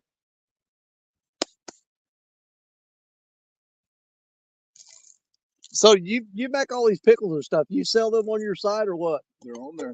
They are. Yep. So all your canned goods, stuff that you cook and you make and stuff, they can I pick used to them do up. gooey butter cakes, but I don't.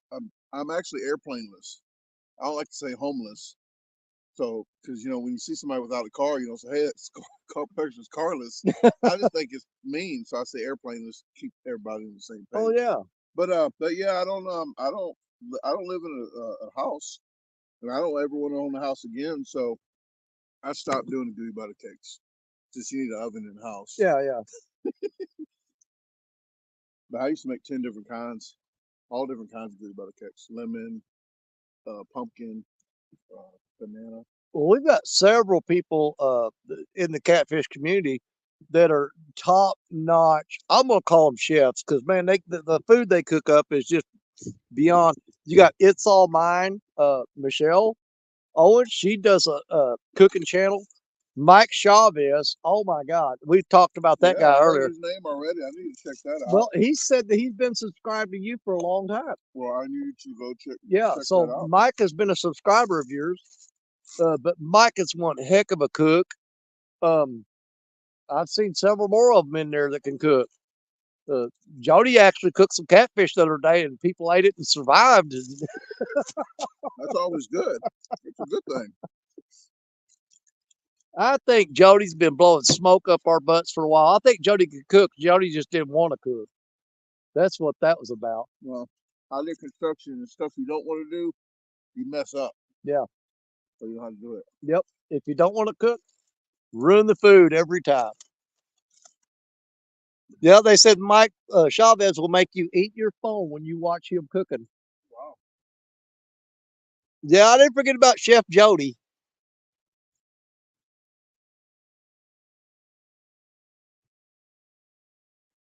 Yeah, Chef Jody, Chef Boyard, did he eat that?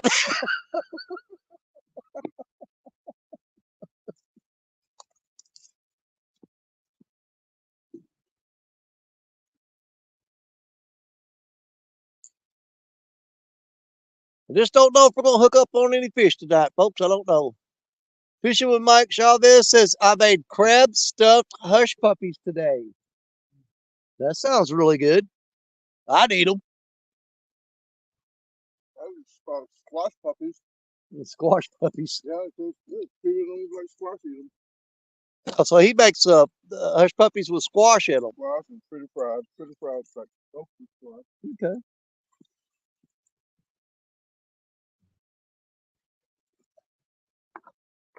Now that one rod down there is bent over like crazy. I can just almost bet you it's covered with river lettuce. I'd almost guarantee it. But I don't want to reel it in.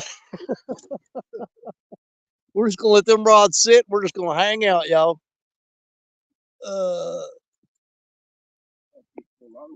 Let's see. What was that comment I missed?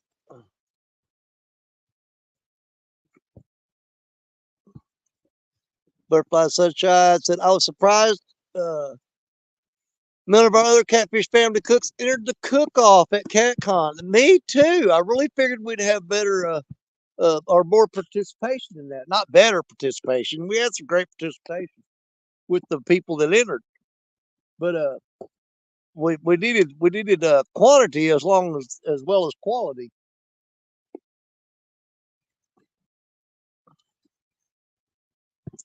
Bugman ate a can of soup today. Bless your heart, Bugman. Small water charters, John. What's going up? Coming at us all the way down there at Okeechobee in Florida.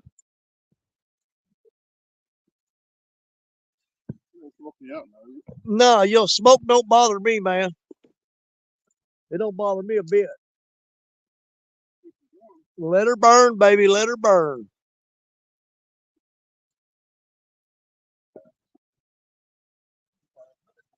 You get enough smoke out there, I can tell them all them rods are going down and they won't know the difference. What'd you do? No, I said, oh, yeah. You said, ooh, rod went down. Yeah, you can't see it because of the smoke, but it was a monster. About the time we start lying, the smoke clears up.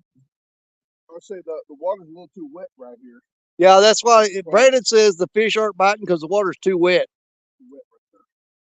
We're in a really wet spot in the water, and the fish is just too wet for them.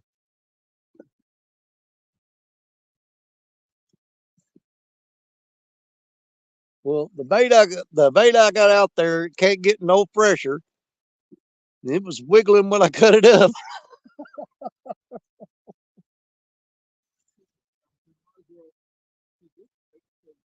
Yeah, that's true. Yeah, I can actually see that black rod down there now. I don't know if they can or not. I don't think they can, but I can see it.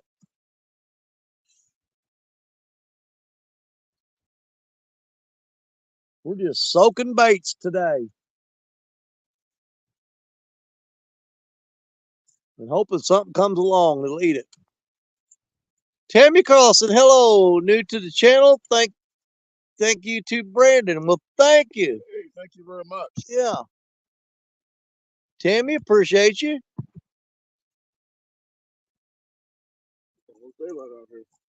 I'm telling you, those are some good lights, man. Oh, these are only 16% right now. So oh, really? These will last 2 hours like this.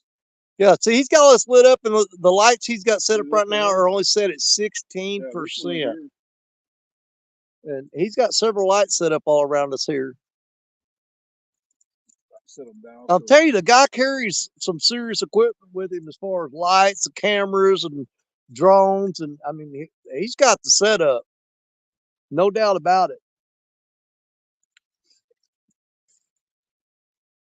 Well, you rather buy yourself equipment than give it to the government, so you gotta get tax write-offs. That's true. I gotta figure out how to do tax write-offs because I ain't never figured that out, and they just robbed me blind. Yeah. I'll tell you about it. I had to. I actually went to work today on a Saturday and worked till noon. I'm trying to make enough money to pay my taxes. Yeah, that 2024, about 80% of that is business. Oh my God! Yeah, all tax write-off. I'd rather buy me a new car than the government. That's true. Smaller says, "Oh, that's the chili guy." Yeah, he's the one that made the chili right here on the bank. We were in this spot. This is where we returned to the scene of the crime. Call worse. Chili guy, I'll take that. Chili guy, the chili guy.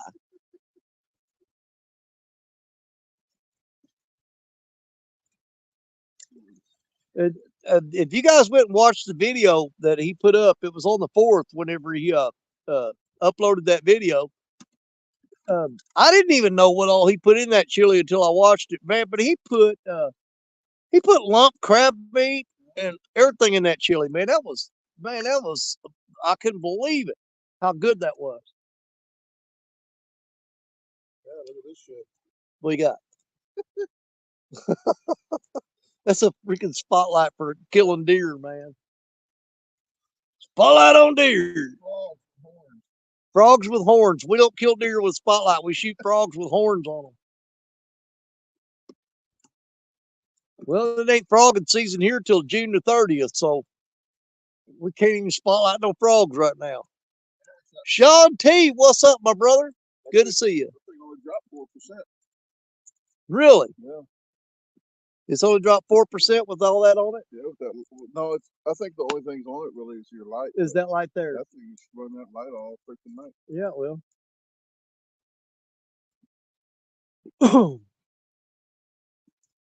If I get ambitious, I may go reel all their rods in, check the baits, and clean the trash off of them and throw them back out. We'll see. Poaching season started last night. Well, you go get them, John. Yeah, Sergio Benitez says, I didn't see Brandon. Did he fall in the water? He's right there. Right here. There he is. I was checking the fire and messing with the lights. He's building the fire up. Yeah, light so far. We'll see. Yeah. Well, I ain't gonna lie. I think if we was gonna catch something, we would have caught it by now. But I sat one day for 8 hours straight and started packing up. It was on December 31st, 2 years ago. I went out and threw out 5 rods, and I sat for 8 hours straight without a bite. And then I started packing up the gear, and the rod went down, and it was a 31-pound blue cat. Country Fishing says little taps are all we were getting here, Danny. Same down here. I had a couple little bumps. That's it. They're fishing right downstream of us, right there.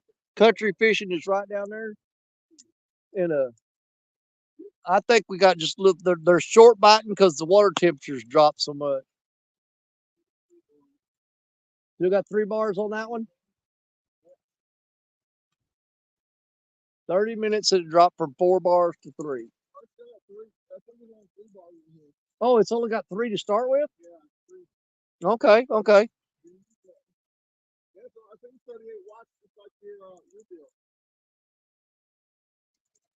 going to have to reel that one rod up and see what the crap's on it because it's got a bunch of crap on it, I guarantee it. You don't see a DHA rod, LOL. Double hook angling? I got double hook rod holders down there. Hey, Avid. Yeah, we've got our double hook rod holders out down there. We put them on the rods that furthest away because it takes the longest to get to them. And I want to make sure I got them in a rod holder that's going to hold it and not let that get away from me. Let's see here. What was that question? Oh, back it up. Danny, how often are you live? Tori, I generally try to go live at least once a week. Usually it's Saturday or Sunday. During the summer when it gets real hot, I'll be live pretty much every Saturday night, and then I might do a show in the afternoon on Sundays. But we ain't quite there yet. It's got to warm up a little bit more for us. I mean, I'm still chilly on this bank. When I'm out here swatting mosquitoes, I'll be live every Saturday night. You can count on it. And there's a lot of times I'll fish. I'll start at 6 o'clock in the afternoon on a Saturday, and I'll stay live until the sun comes up, and then I'll turn around and jump on stand day. 2 stands fishing. He fishes every Sunday morning. And a lot of times I'll fish all night Saturday night and then turn around and fish all morning on Stan's channel. And sometimes I'll go back live again after that's over. I'm usually no good for about 2 or 3 days after that, though. I'm already thinking too, though. I do a little camping. If you're going to fish, I might just have a little camp right here. And Yeah. I can clean your fish and eat. Yep. Oh, when we start doing the Saturday nights, we won't be in this spot. We got a spot around there around Dawson's Point, which is about 11 miles around the back roads there. Okay. That's where we're gonna hit. My tent to go there. Yep, dude, it's got actual campsites there. They're primitive. Okay. Oh, I like that. I Where like you that. got parking area and you set up and it's basically just a spot where the trees, the brush are cleared out right next to the river, Okay. and you got room for a tent. Man, Some people pull RV Donovan? campers down there and stuff. Okay. I might rent out electricity. Bring my power bank there. There you go.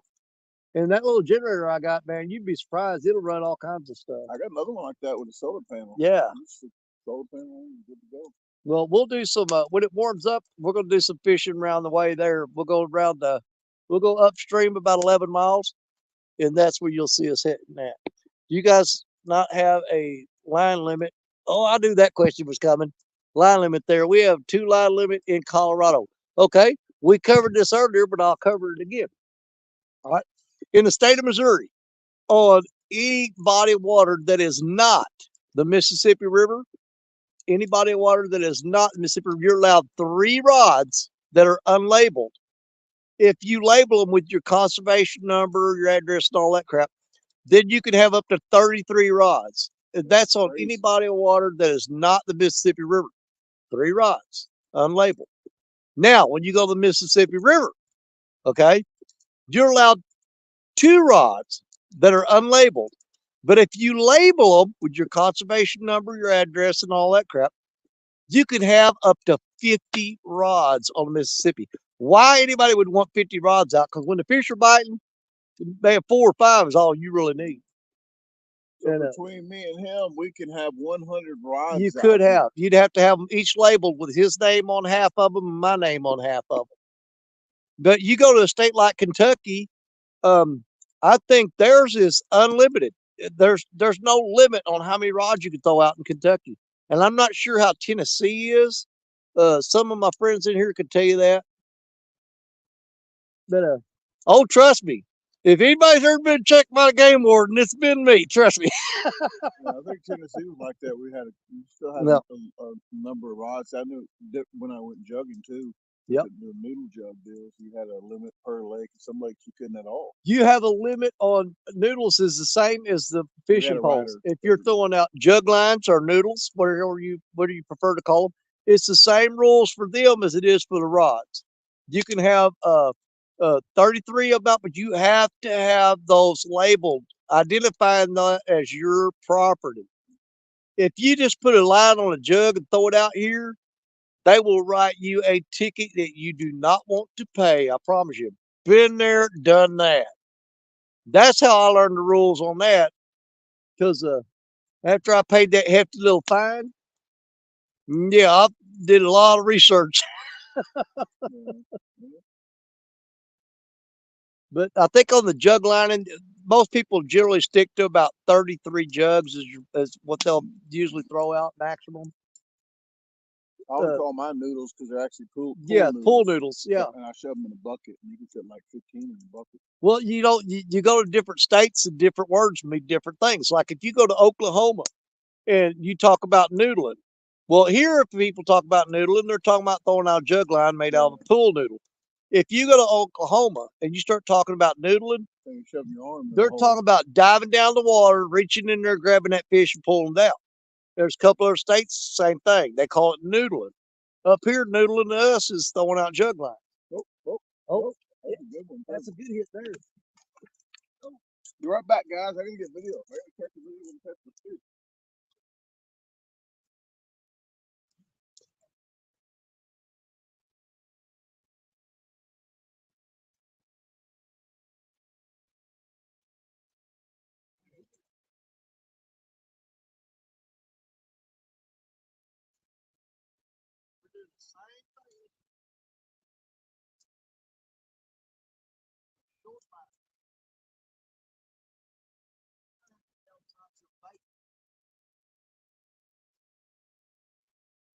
Yep, we may have to down some. We're letting you try, guys. They're as not hungry as my appetite is. So, man, that was a good hit.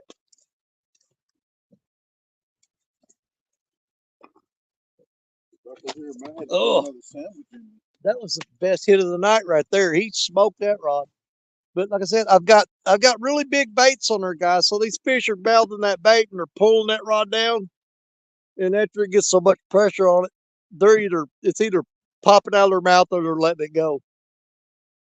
But man, that furthest rod away, man, he put the hoodoo on it. He smoked it, but he didn't get hooked up. So I'm guessing he's just got to hold that big old giant skipjack head on there. That bait is probably close to 4 or 5 inches long because it's got the head and about half the body section on it.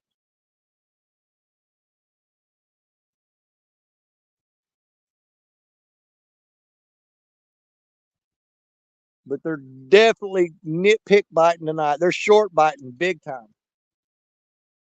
That makes 3 decent bites we've had that did not hook up. And I know that one black rod that's bent down, I guarantee if I reel it up, it's got all kinds of trash on it. But it's crossed over to other lines. I don't want to reel it in because it'll wind up getting caught up in all of them. It's just almost not worth the risk. We'll just let it soak, see if they can find it. If they can dig through that hay bale out there and find that bait, they can eat it. I don't think we've got a lot of trash floating down the river right now. We do have some because it came up a little bit today. But it was up way higher than this a couple weeks ago, and I'm hoping that it washed the majority of the trash on the bank out of here. But I don't believe it got it all.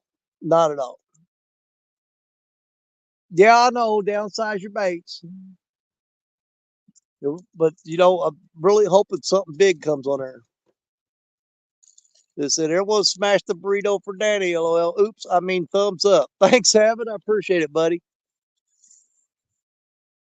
Brandon's gonna eat another sandwich. I had 2. Yeah, That's 2. He's going for the 3rd one. Yeah, we got onions in here. I forgot to put an onion on it. You didn't put no onion on that sandwich? This is a purple onion. Yeah. It's not red. I don't know why they call them red onions. Yeah, they do call them red onions, and they're purple. I said purple. Purple onion. What do you got now? I just know it's meat. It looks like a Cajun turkey or something. Yeah, that's a Cajun turkey. Is it? That is pre-sliced Cajun turkey breast. Yeah. See, I recognize that without reading the label because I know Cajun turkey. Like buffalo. Yeah, this is buffalo. What you got? Buffalo. Pepper buffalo. That is pre-sliced pepper turkey breast. Guys, it's words. It's not pictures. I have problems. Yeah. Can't be cute and smart. He's done eat like 5 pounds of lunch meat, man. Might roast me a bratwurst though. Yeah, he's got bratwurst. He's going to eat at least 20 pounds of food sitting here tonight. Keep my figure going. But if you guys want to see him really put away some groceries, go check out his channel, The Garbage Disposal, because he puts away some groceries on that channel.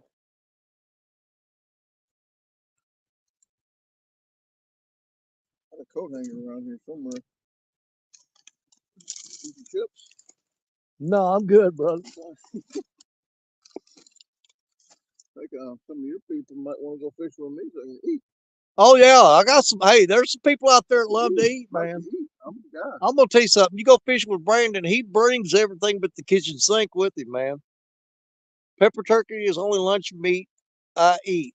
So good. That's what Butterfly Sunshine said, Linda. Oh, yeah? Yeah, she loves pepper turkey, apparently. Sea Beater, are you live, Danny? Yes, sir, we are live. We are live. Off the Hook Outdoors, what's going on, Ted? Good to see you, brother.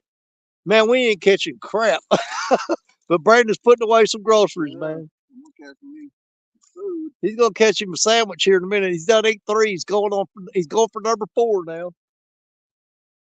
The object of tonight's show was to try to catch a fish, and Brandon to bring as much food with him as he could and see if he could eat it all before we leave.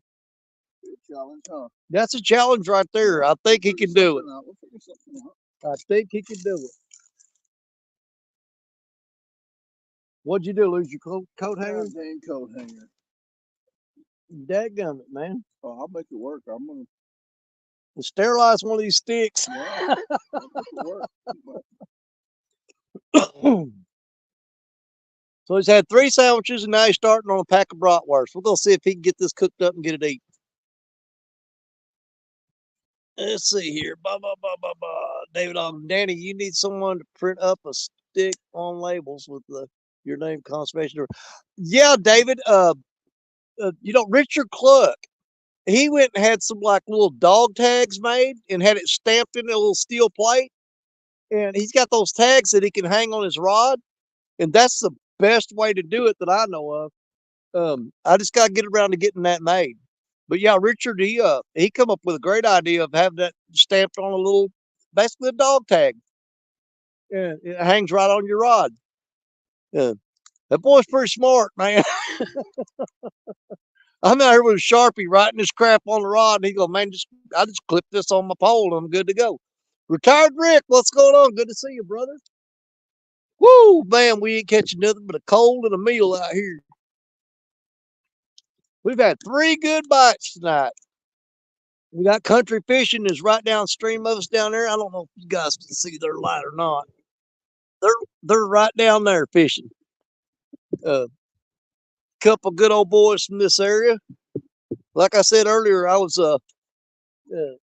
not far from here, throwing a cast net earlier today, catching bait, and they walked up in there after I left, and the cast net was laying on the ground, and they stopped what they were doing and drove all the way over here where I am to bring that cast net to me because they thought I'd left it on the bank, but it wasn't mine.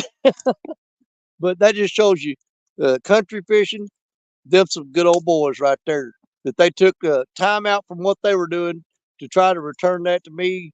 Unfortunately, it wasn't mine, but somebody left it on the bank, so there it is. But they tried to do the right thing, and that means a lot today because it's a rare thing that people are trying to do the right thing.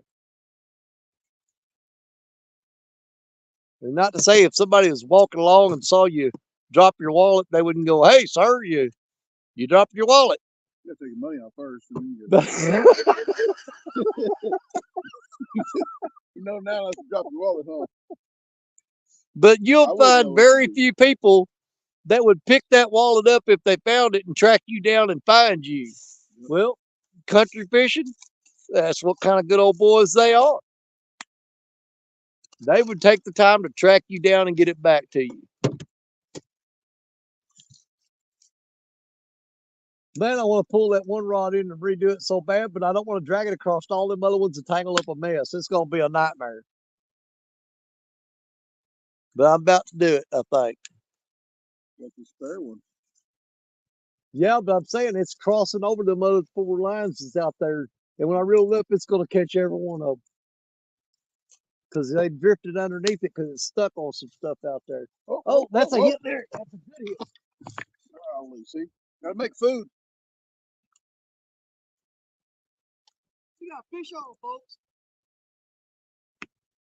Yeah, got some action here. That's a fish right there. The light up there.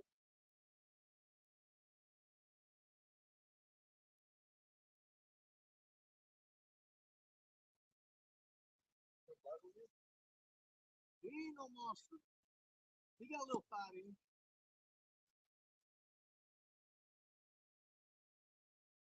That's what it looks like when they get it to go.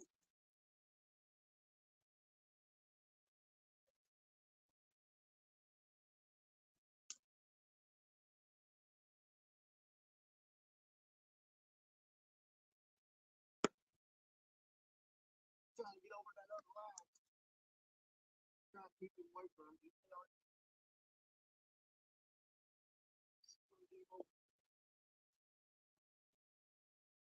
He's in that other rod.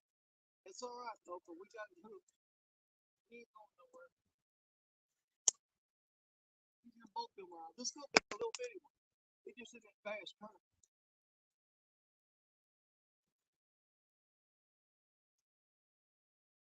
See if I can get him off that line.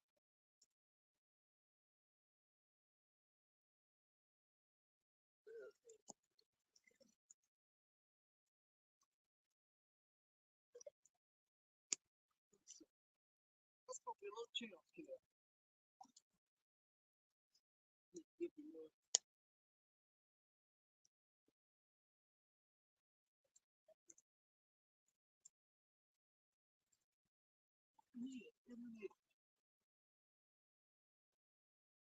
Decent little channel cat.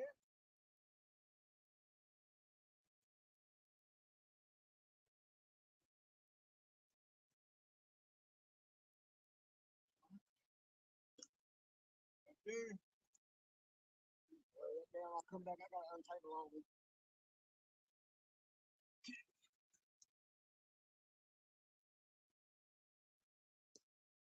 Well, we did wind up catching one tonight. We got us a nice little channel cat there.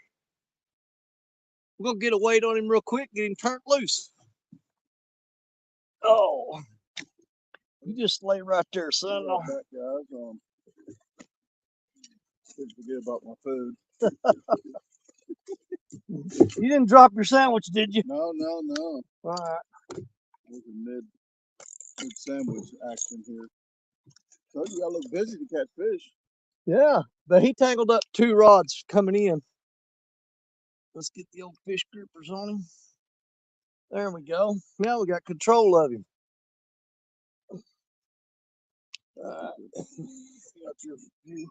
Nice little channel cat. Let's get a quick weight on him. All right, get that hooked in there. Oh, let's see here. We sat all here all night long for a. He's get that to focus, Danny. Come on. 5.95 minus the fish grip, so 5.95 right there. Boom, there's channel cat. So, what a fish looks like, folks. Yep. Man, he's a feisty one too. Sandwich too. Yeah, he'd make a little bit of a meal. Yeah. We're gonna go ahead and get him turned loose, let him grow up and be a big 19, 20 pounder, and we'll catch him a few years from now. And he tangled up a mess, buddy, I'll tell you.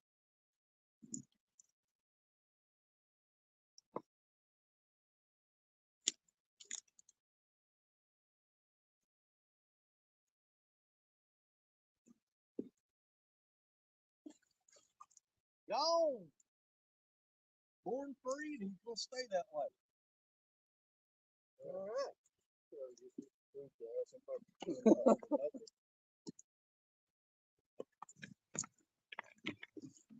Well, they say patience is a virtue.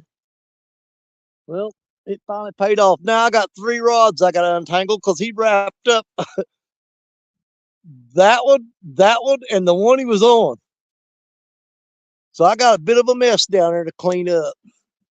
So y'all bear with me for a minute. I'm gonna go down here and fix the rods and Brandon and come back and eat another sandwich for you.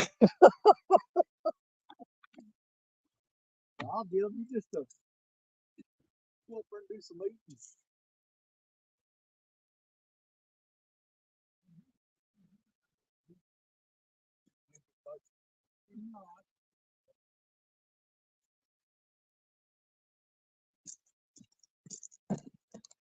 About to dwindle down to nothing, guys. I gotta get some food.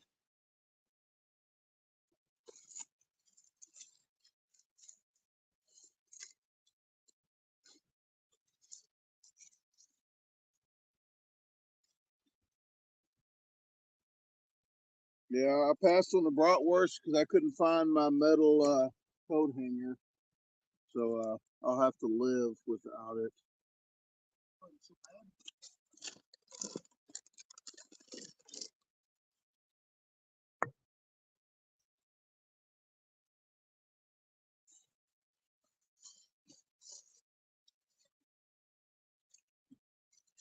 And we had to see a little light in action. It worked just fine. Now I'm gonna reel these rods up and re-throw them.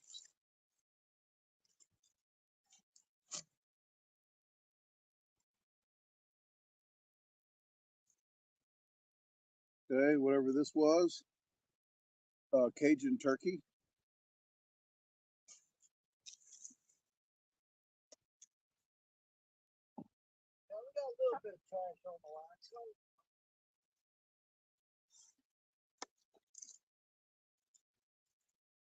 And might as well use some more cheese.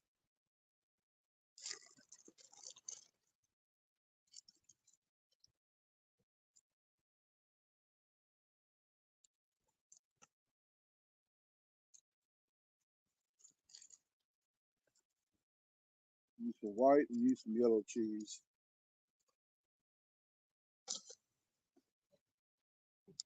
Uh-oh. These lines, put fresh bait on it. Get back out there. I got a couple of them on each chicken.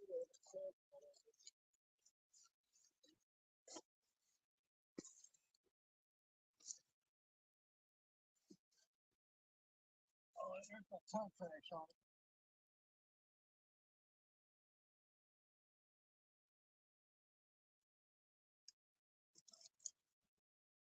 Okay. Yeah, guys, if you watch my channel, I got an OCD. If I break out a knife, I have to juggle it. Yes, and I cut myself a whole bunch.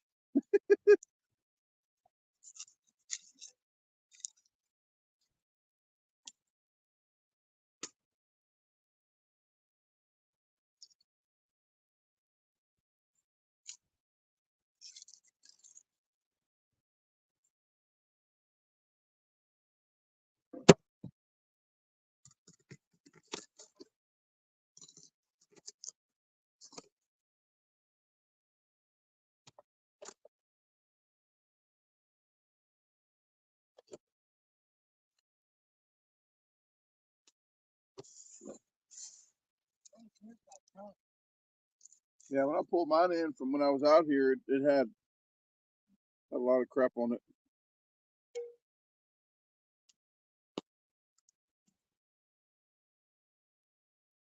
I'm doing this one.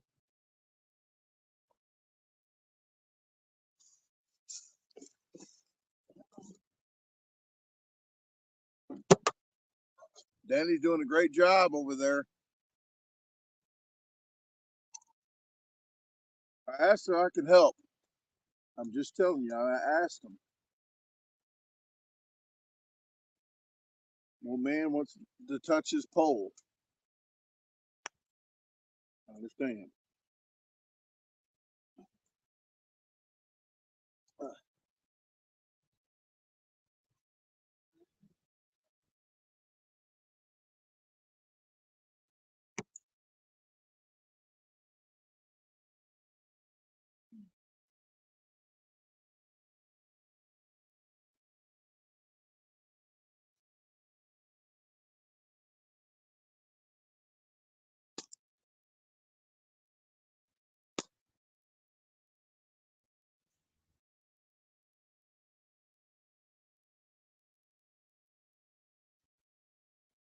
Got a little bit of trash floating down the river.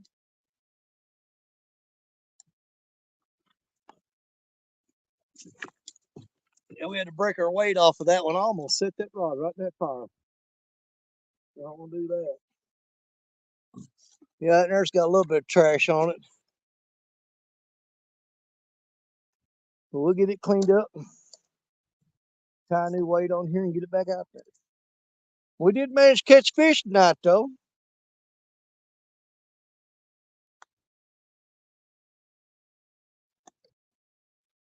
That was a good eater-sized fish, too. He'd have made a couple sandwiches.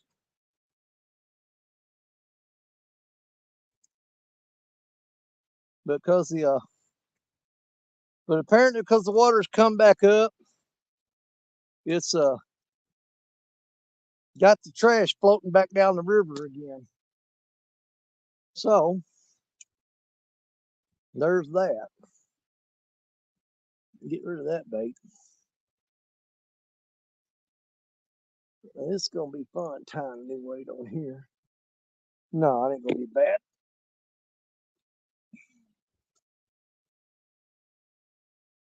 And that's why we use the breakaway 3-way rig, because you lose your weight, keep your swivel, and you keep your hook. But I'm gonna hurry up and get this rod baited back up, bait up them other 3 and get them back out there.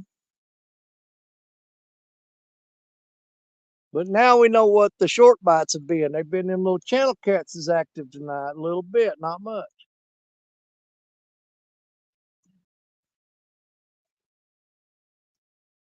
But that just goes to show you how long you can let that rod sit. How long was it? Let's see here. We've been live for 2 hours and 10 minutes. And them baits have been in the water the whole time. And that fish finally decided to eat it.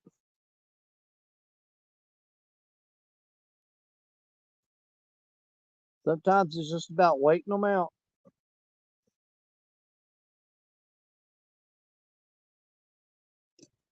I always love being half blind and trying to tie a knot at night. I think I got it. Let me see here. Yes, I did. I got it.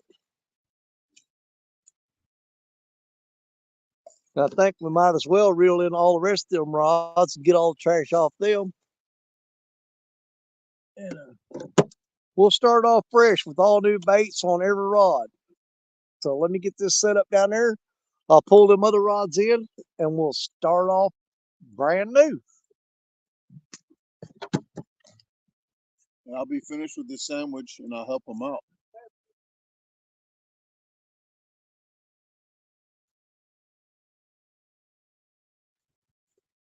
Gotta get your energy to go fishing.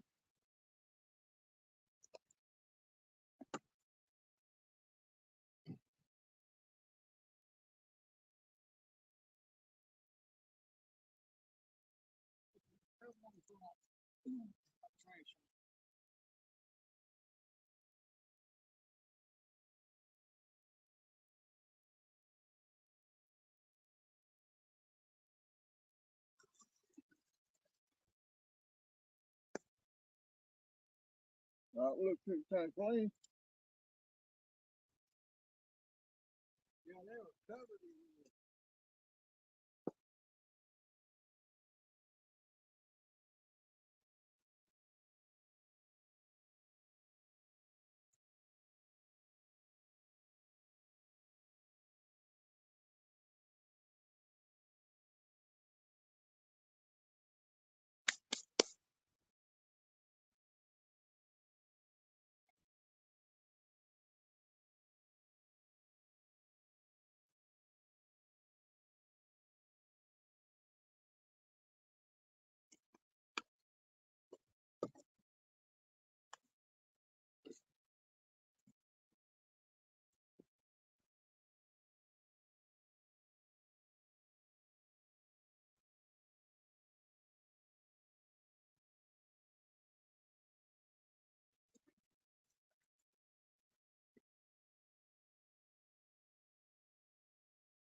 across the bait, and I'm going to show you this pipe.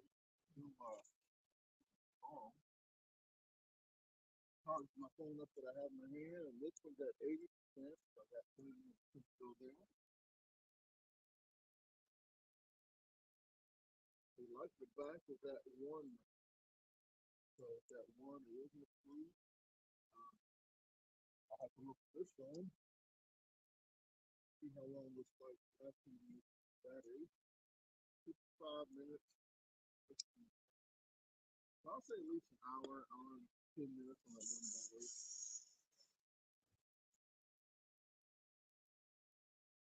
Nice amount of time. If you got 3 or 4 batteries and you're out here, that's all you'll need.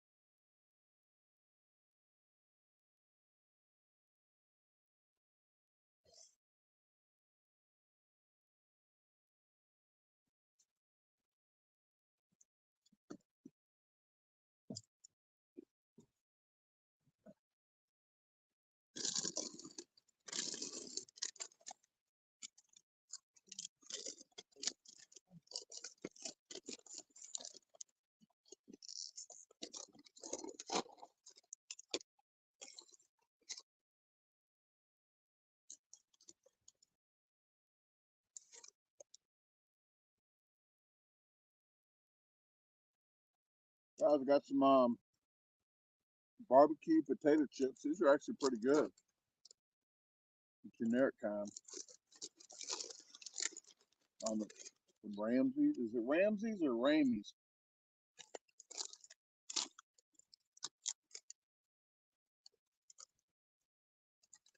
Grocery store in the Madrid.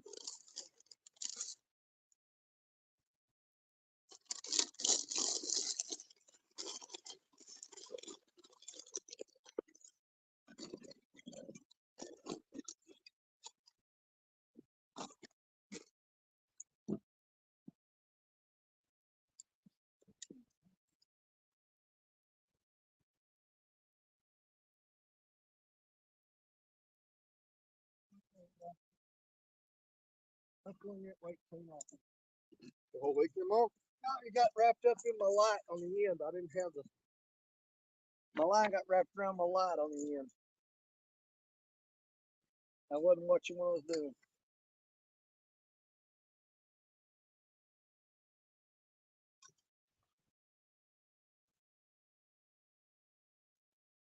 There's a junky old reel on here that just caught that catfish too.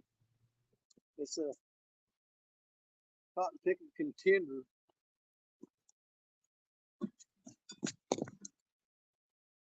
Yeah, that rod that just caught that fish was that Sunbeam 13-footer. And that's probably the junkiest reel I got. Well, I consider junky. It's wore out. It's one of those contender reels that I got from Walmart. I'm not real crazy about it. You like? No, I got it. Well, that's good right there. Yeah.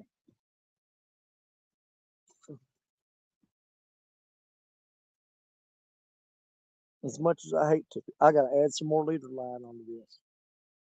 Just something else to slow me down.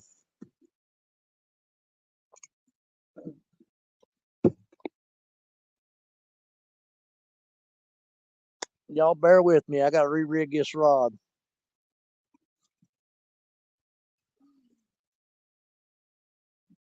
Scales on it.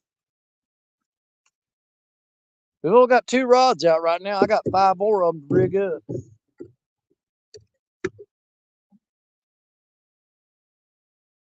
But we'll get there.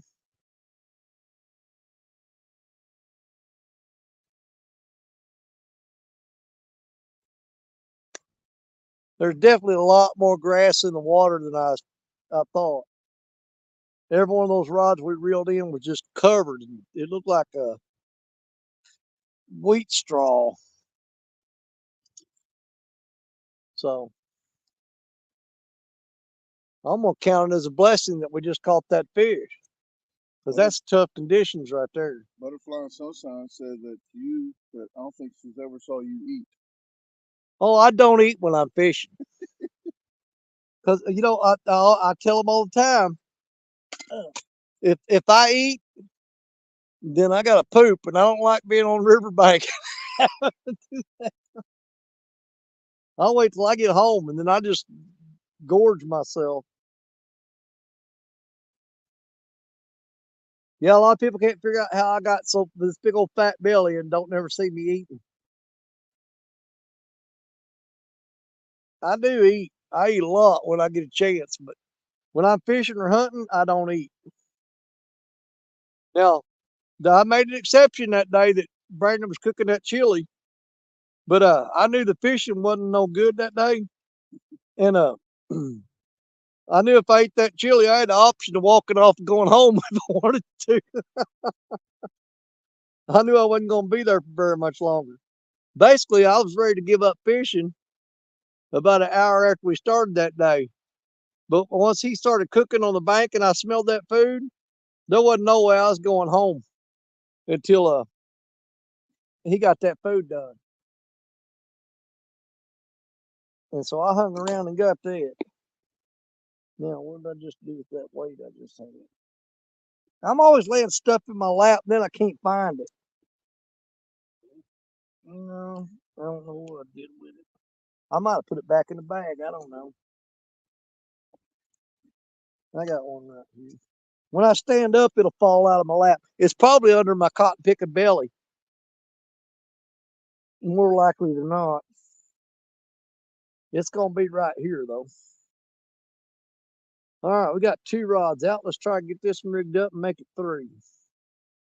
First thing I want to do is snip that off. I don't like that. I'll get back with y'all here in just a minute.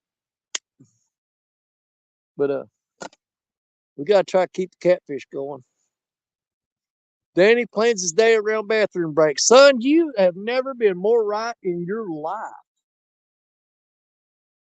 I'm trying to figure out how John knows me so well when we never actually met.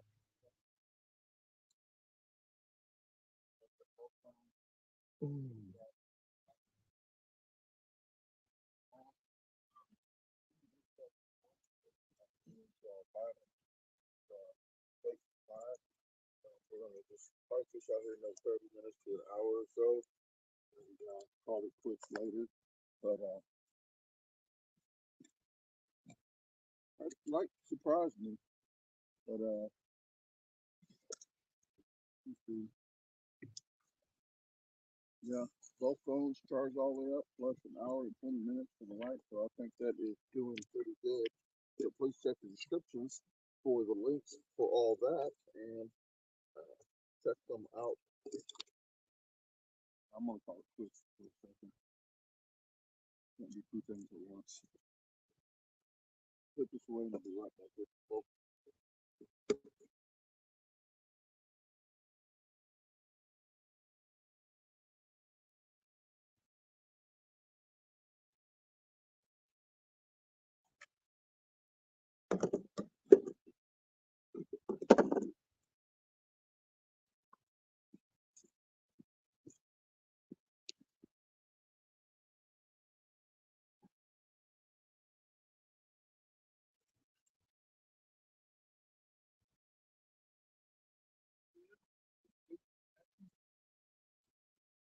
Oh, could have put more bait.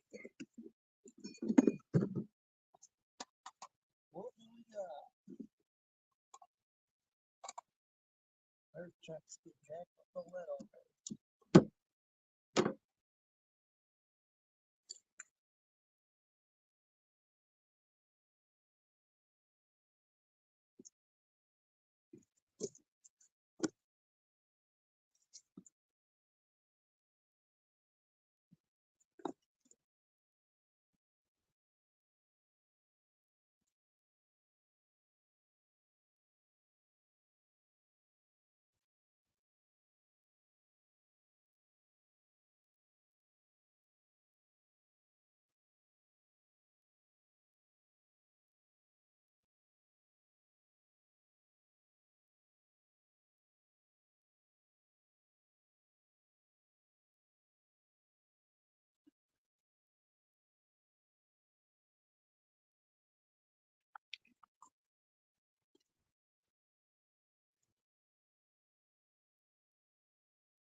Do one at a time. One rod at a time.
One downside.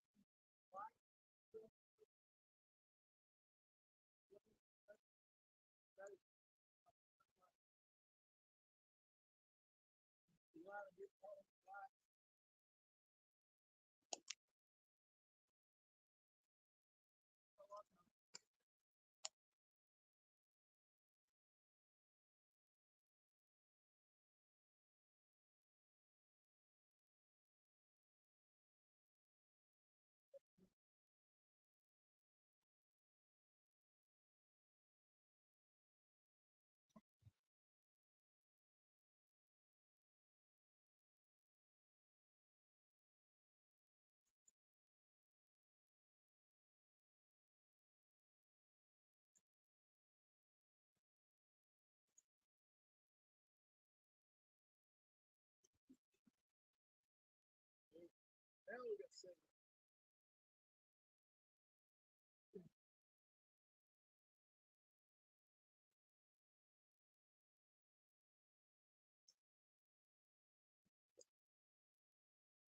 Okay. Here we are. I was looking over for that light weight, and I stuck it in my pocket.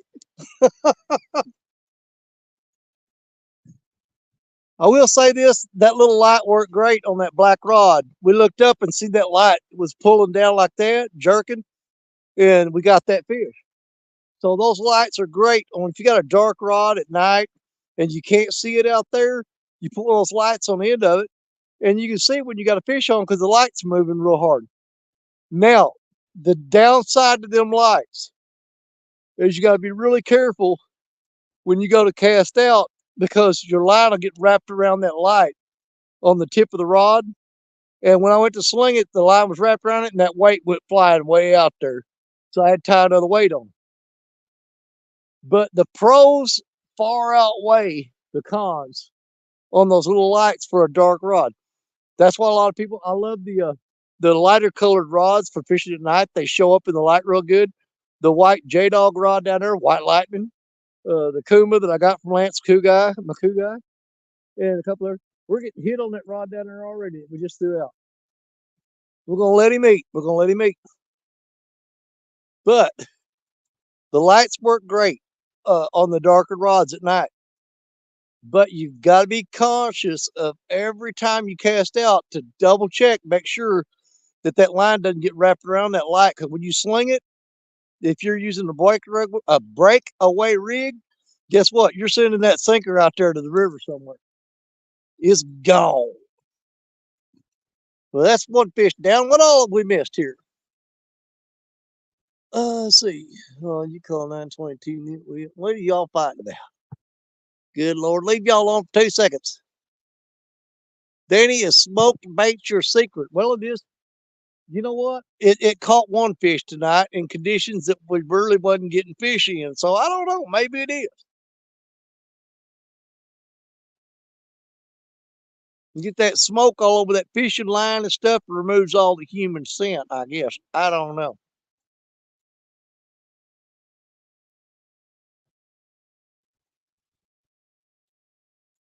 What in the world are you drinking?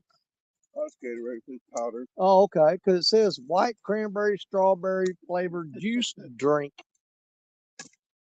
But it's just Gatorade. Yeah, just powder. I got by the big powder too. Okay, okay. Found the powder $7 for a big thing. It's usually 15. Yeah. Or a little more, and I bought like 30 of them. Like what is the lime color? I guess more lime flavor. Mary Mercifer, have you heard of Thunder Bay, Danny? Yes, I have. As a matter of fact, I have heard of Thunder Bay. That might not be nothing to drink. Hey, cotton picking Brandon, man, he put away some groceries, dude. I wouldn't be shocked if he dipped up a bunch of river water and put Gatorade in it. And I'm like, yeah, you just have at it, buddy.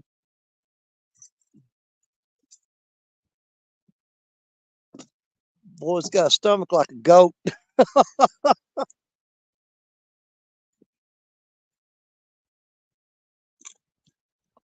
I need a fishing partner that brings all those snacks. Linda makes me bring the food. Well, I'll tell you what,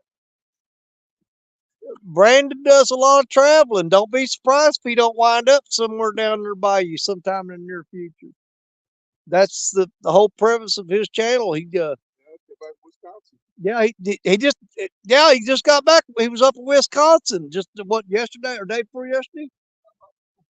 Oh, 4 or 5 days ago. Anyways, he was there fishing with me just a little while ago, a few weeks ago. Then he decided, he goes, you know what? I'm gonna go to Wisconsin for a few days, and so he ran up there, hung out there. Then he come back down here. God only knows where he's going next, but he's traveling and eating and doing outdoor stuff. He's living a pretty good life. See, you going to the gathering, Danny? Unfortunately, I am not. Like I said, Uncle Sam hit me pretty hard this year, and it is pretty much shut down. I have canceled 3 different uh, things that I had planned because, well, because I canceled 3 trips already this year. Because I said, boy, the government just took all my dang money. I can't do nothing. He kept saying bars, and I couldn't figure out what he was saying. Okay. Well, that must have been a conversation y'all was having while I was over there screwing around with them rods. But man, I looked everywhere for that cotton picking sinker. I said, I know I just had it in my hand. And I walked over, and when I reached in my pocket, I had it in my pocket the whole time. I thought, well, you idiot. And I dug in the bag and found another one, tied it on. Let's see. I've been there more than once. Been where? Said, dang it, I need a pick with my PB buddy. We will, Lisa. It'll happen. I hate that we missed each other at CatCon. I really do. But I was there both days and moving around quite a bit. And I was actually shocked at how many people I missed at CatCon. It's a little bit aggravating too, because I just want to see everybody. All right, we got 7 rods out, 7 fresh baits on them. There's no grass on them right now, so let's see if we can't pick up another fish here in a little bit. Some Darius on the way from fishing. I said, it stunk. He said, it smelled like Wisconsin. Real time catfishing, John Parker with the $1.99 on there. This is pay your taxes. Well, John, I appreciate the effort. It's going to take a few more pennies than that. But that's all right, y'all. I'll just work some extra days and I'll work it out. Don't worry about it. I'll just have to start working some Saturday mornings and I'll get it knocked out and eventually. I worked this morning. I don't never work weekends. But I come in yesterday after work. I told Stacia, I said, fix my coffee pot and have it ready to go in the morning. Set it on automatic because I'm getting up at 5 o'clock again. She goes, you going fishing? I said, hell, I wish. What are you doing? I said, I'm going to work. I said, I'm going to put in about 6 hours overtime today and see if that don't knock a chunk out of something. I got the fire going. Yeah, you do. Man, that thing is cooking, buddy. He's got him a nice little, oh yeah, right there, baby. Eagle Scout. I can feel the heat coming off that. And it's a nice little. I'm trying to keep Danny out here a little longer. So he's trying to keep me out here as long as he can. Oh, we didn't give up yet. Now, if we hadn't caught that fish, I'd be ready to go already. But we know it can be done. We know there's at least a few fish out there that are ready to eat something. Because that there didn't play, man. We looked up and that rod said, boom, it was gone. He slammed it and took off with it. And we're throwing, like I said, we're throwing cut up gizzard shad and skipjack. That fish there, believe it or not, came on a chunk of skipjack. So they're starting to transition over. All winter long, I ain't caught nothing on skipjack. It's all they would eat was shad. That's it. That's all they wanted. But we just caught that little channel cat on a chunk of skipjack. We'll see if we can find one more hungry one out there.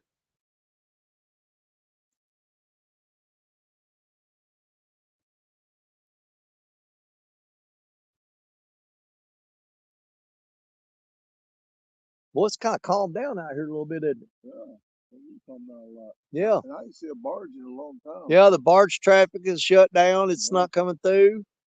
There was a little bit stronger breeze blowing earlier. It's kind of knocked off a little bit. I did that. There's no chance of rain, so we're good. Yeah. We'll wait it out and see what happens. Yeah, I eventually put me up to 10 here soon, probably 25 here a day or two. Yeah. Yeah. Throw my bell on there and go to sleep. There you go. Eat some food and go to sleep. Now, if you fish this spot, you don't have to throw out very far. Matter of fact, the closer you can get it to the bank without actually being on the bank, the better off you are, because there's a drop off. I said it goes out there and it drops straight down, and the fish are holding. There's like a ledge there, and they're just laying up on that ledge. And all we're doing right now is we're short throwing these rods. We're not slinging them really hard. And I'm throwing them out there maybe 30, 40 yards. And I'm letting them sink down and hit that shelf, and the current sweeping them back. And it's, if you ever watch Muskrat Adventures, or you watch Muskrat and Creole on Tuesday night, they talk a lot about swing rods. Well, that is one of my favorite methods to use. on this bank with those ledges on it is throw these rods out. And that's why you notice I reeled all those rods in and I start with the downstream rod and throw it out because I'm throwing a little bit lighter weight on there. And I want that rod to get caught in the current and it'll sweep it downstream and lay it right against that ledge where the fish are laying. And that's the reason you have to start with the downstream rod, because when you throw it out there, you know it's going to drift down. If you throw the upstream rod out first, when you throw the downstream rod out, it crosses that line and you get a tangled up mess. So you have to throw them out in order. You start with this one and work your way that way. If you ever try to do that out of order, you're going to have a tangled up mess. You've got to let them all lay down there. And you throw this rod out here the furthest so that it drifts way down there. The next rod you throw out just a little bit shorter. So when it drifts down, it is upstream of that bait. You see what I'm saying? But you don't want them all thrown out the same distance because they'll all land in the same spot and be all watered up. You got to kind of alternate your distance as you throw it out. The closest rod to the bank is going to be your furthest rod out. Which one? Third rod? That's the same rod we just caught the catfish on, and it just got hit. But like I said, they'll tap on it and tap on it. They're short biting. But when they get hooked up on those, when they get that River Cat's tackle, red crimson hook in their mouth and it pops them, they'll pull that rod down and they won't let it back up. They'll just keep on hammering it. He felt that hook pop through his jaw. When he did, he pulled on it.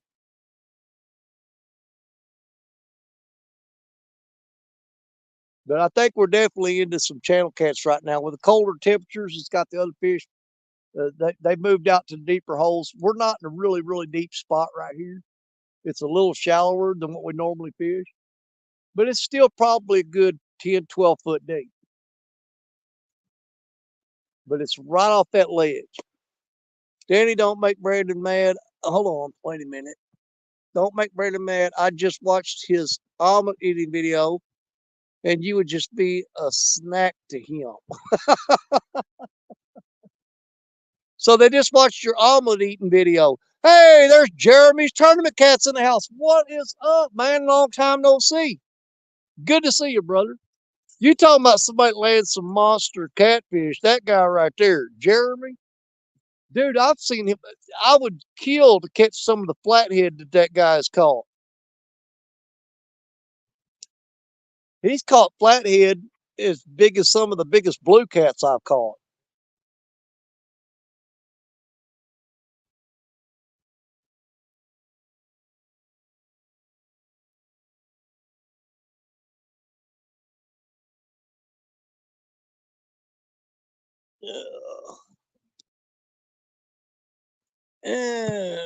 There's Grace Family Fishing. I didn't see you in here earlier. Danny, my question. Hold on, I missed it. Let me back up. Guerrero, let's see here. I'm backing up. I'm backing up. I'm backing up. How far up is it, buddy? I'm going. I'm looking. Good Lord, how far back are you?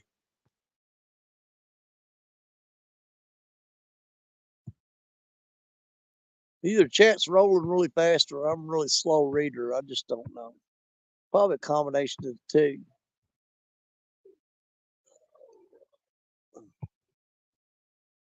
I'm not seeing the question from you, Grace. Was it way up there? I'll tell you what, ask me again. I promise I'll try to pay attention this time. Jeremy's Turtle Cat says, my son caught a 50-pound blue from the bank today. It was wild. Heck yeah, man. And Jeremy, you know what? Me and you are cut from the same cloth on a lot of stuff.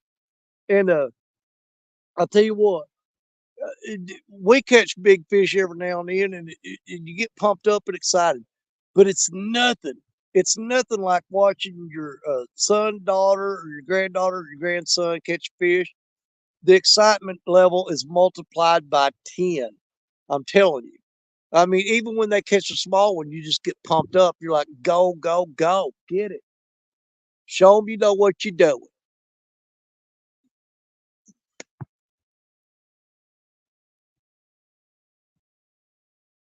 I missed it. Let's see, where you been? Guerrero. Oh, I was looking for the wrong name a while ago. I was looking for Grace. Guerrero. No, sorry, I didn't see your response. Thank you. Yeah, I was looking for Grace. Asked a question. I wasn't looking for Guerrero. Daddy, where Wisconsin was Brandon? Okay, I'll find out here in just a second, Guerrero. Where was you at in Wisconsin? Near Fort Washington. Cascade, Wisconsin, to be more precise. And I'm sorry I missed that question, and I was looking for it in the wrong spot. Looking for love in all the wrong places. See there. Yeah, been here a while, Daddy. Asked Brandon if his hands ever healed 100%. Did your hands ever heal 100%? Pretty much. I got one little scar on it from a house fire. Okay. Said pretty much he's got one scar from a house fire. There's my sister Pontoon. Jody back up in here. Hey there, Jody girl, my Jody girl. The catfishing queen of the Tennessee. Well, we caught one, so we didn't skunk. How you like me now? Boy, that's a lot of work for one little old channel cat, though. But that's what we do. We put in the work and catch what we can. You take what the river gives you, and that's it.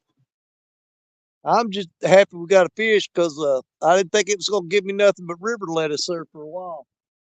It sure did give me a lot of it. I know that. It piled it up on every one of them rods.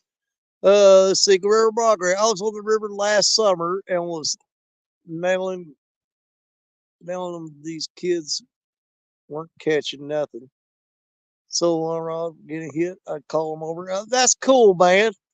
Absolutely, absolutely, man. If you're catching fish like crazy and the kids are sitting there all sad and yeah, put the rod in their hand, man. That is totally cool, dude.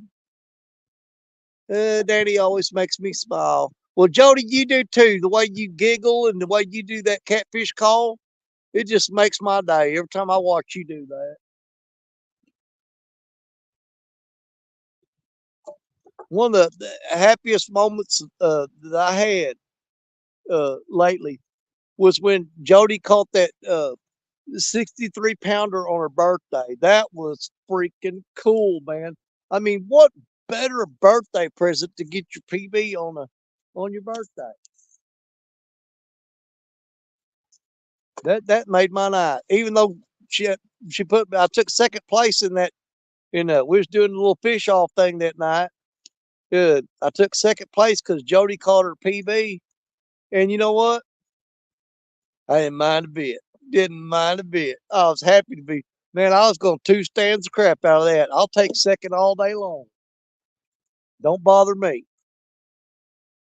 Let's see here. What did it say? Connor Johnson. Danny, where are you from? I am from southeast Missouri, down here in what they call the Boot Heel. The Boot Heel in Missouri.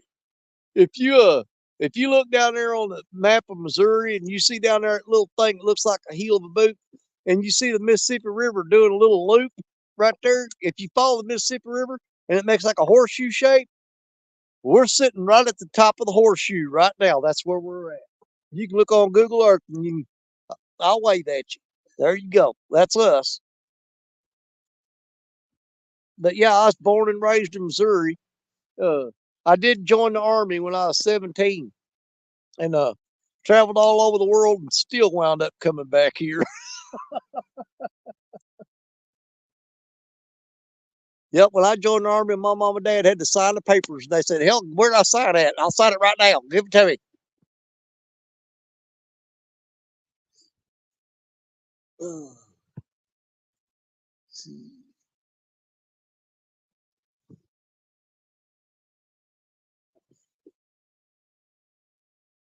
You know, Jody, I remember that on your birthday, her birthday wish. She said, I want to catch a 50 pounder on my 50th birthday. And dadgum, she didn't get a 63. So I'm trying to do the math on this. If it's the percentage, I'm trying to do the point whatever. I don't know. Either way, next year she's got to do better. Take my shoes off. Count them. Count them up.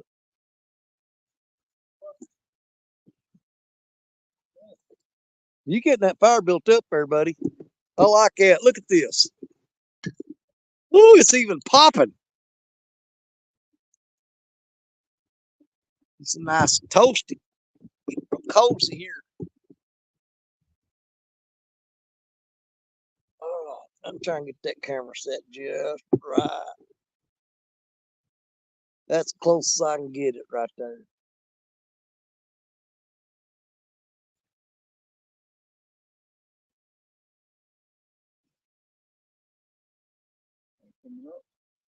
Might be.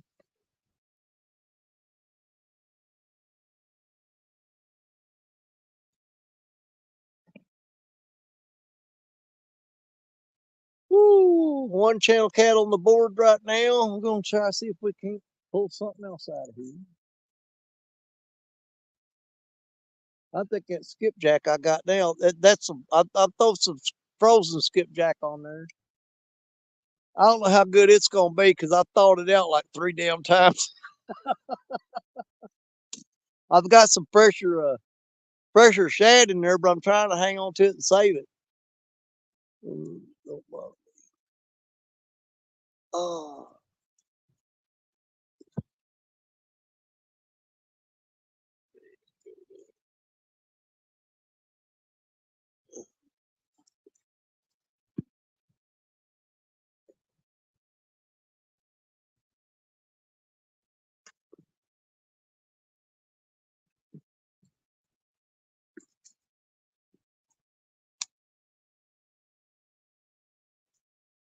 You know, I really can't complain too much. I mean, I had a pretty slow year in 2023.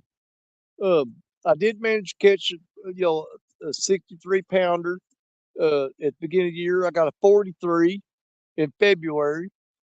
Caught 2 more piebalds in 2023. It caught 39-pound flathead and 39-pound blue and a few channel cats. But it was actually a pretty slow year for me in 2023. Everybody's like, Danny's in a slump. Danny's in a slump. Um, the river, but the river, it's been pretty good to me all my life. It's gave me some really decent fish that I'm pretty proud of. But I'm gonna tell you right now, everybody knows I'm a bank fisherman. I fish on the bank, and uh I consider myself to be blessed with some of the fish that I've caught from the bank.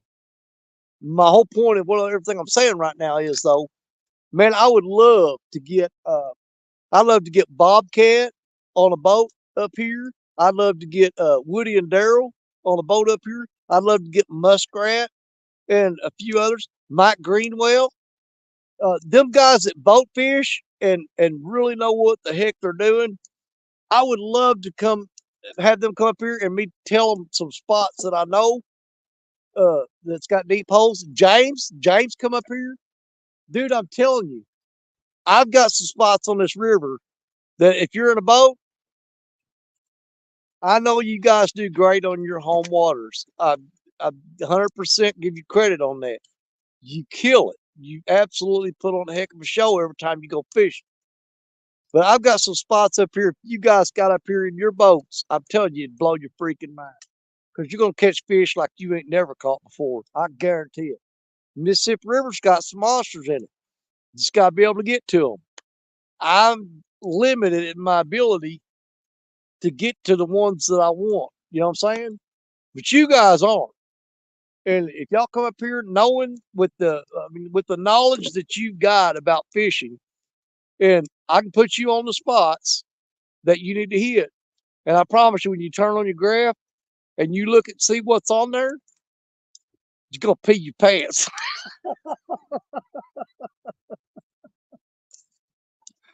There's some big old freaking fish out there, man.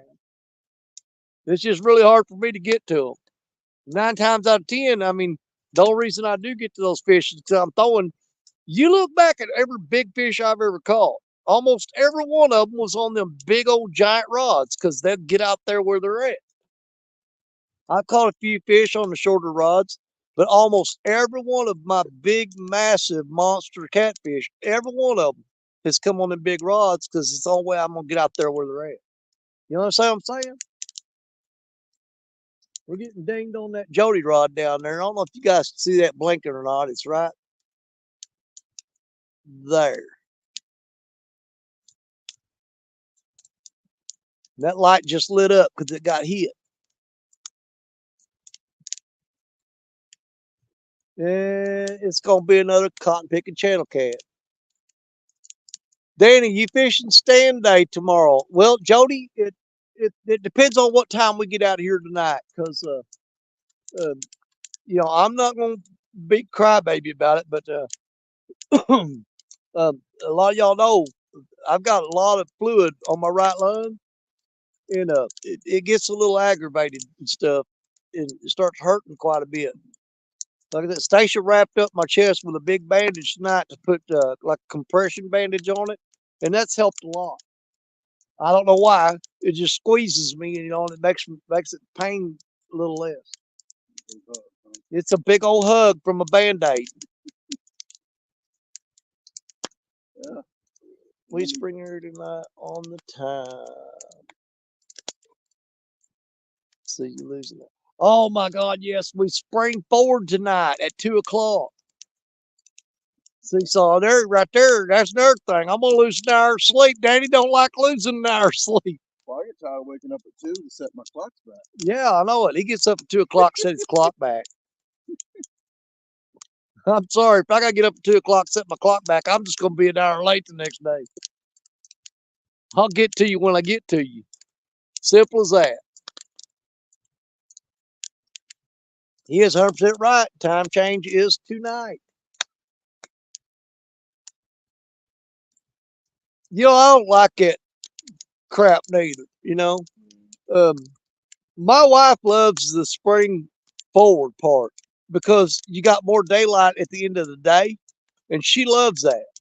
Okay. And it's fine for me because it gives me more time to get to the river and set up and do some fishing, through the week if I want to.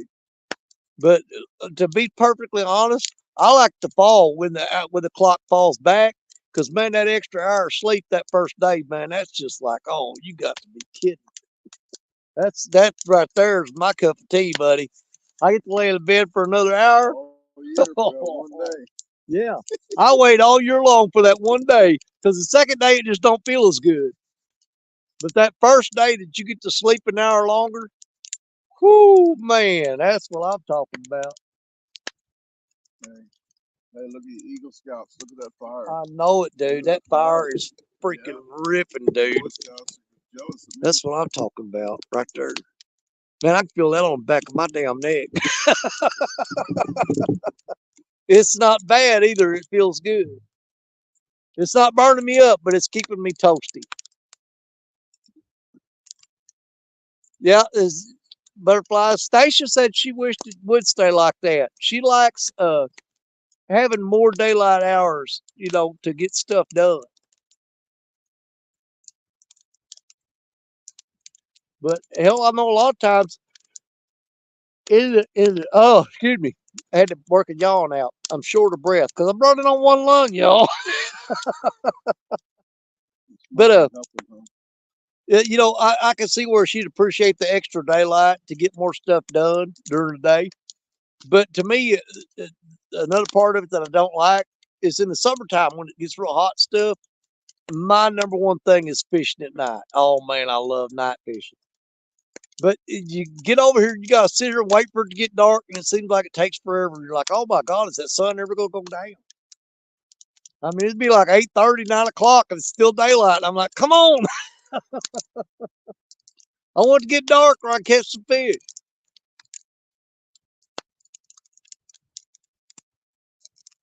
You know what I'm saying? Oh, hold on here. Raptor Ranch, what's going on? Good to see you. don't know how long you been in here. I've been missing you. True story. A buddy of mine was seeing deer at 5 p.m. in the fall. Time changed. He was mad the deer would get there after dark. After time changed, he said deer can't tell time. You'd be surprised. Because the deer's whole system, its whole genetic makeup. But what's the word I'm looking for here? Biological. The biological clock, I guess.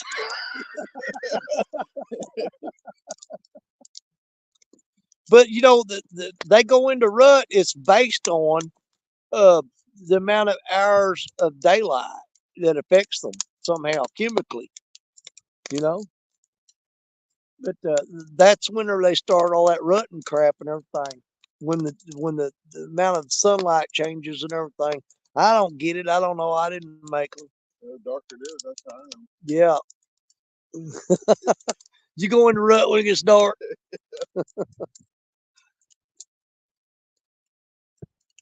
And Gray Wolf Outdoors, 227 days on his sobriety. Nice job. Sweet, man. Appreciate that. Appreciate you being a example for a lot of people out there. Productive member of society. A very productive member of society. Show Hey, and the boy can sing too. Show him that on camera. What's that? Sobriety. Oh, there you go. There's Brandon's sobriety ring. Yep. They just had a convention here in town about 2 weeks ago. Oh, really? They had a sobriety convention here in town. I'd be drunk in 5 minutes as that son of a bitch. They'd be like, you got to go. You're a bad example. I don't drink that much. I don't. It just seems like it. You don't drink no more, you don't drink no less. Because people all the time they come over and say, you got to be drunk. I said, no. That usually, you know, me and Stacia about once every couple months or whatever, you know, we'll build a fire in the backyard in the fire pit, and she'll get her little bottle of wine, and I'll get me a 6-pack of beer, and we'll sit out there around the fire pit in the backyard, and we'll drink a few. But we don't make it like a, hey, it's Friday night. It don't work like that for us. You can see them last 2 rods down there. I threw them out a little further, and they're bending down because they're picking up so much grass. The ones that's closer in, they're not getting hit that hard. But the further you throw out there to that main channel where that fast current is, it's picking up a lot more trash and loading them rods up. See all them ashes flying? Looks like it's snowing here. That's that river driftwood, man. That stuff throws some ashes up in there. No, it's kind of wet out here. Yeah. Oh, I'd burn this river bank off in a heartbeat if I could. It'd clear some of this crap out of here. Set it on fire and get it going.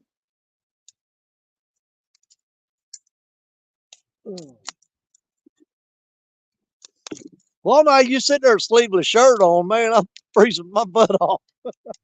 I'm not miserable cold. I got a little chill going. You know. Yeah, if Brandon hadn't built that fire behind my back right here, I'd been ready to go an hour ago.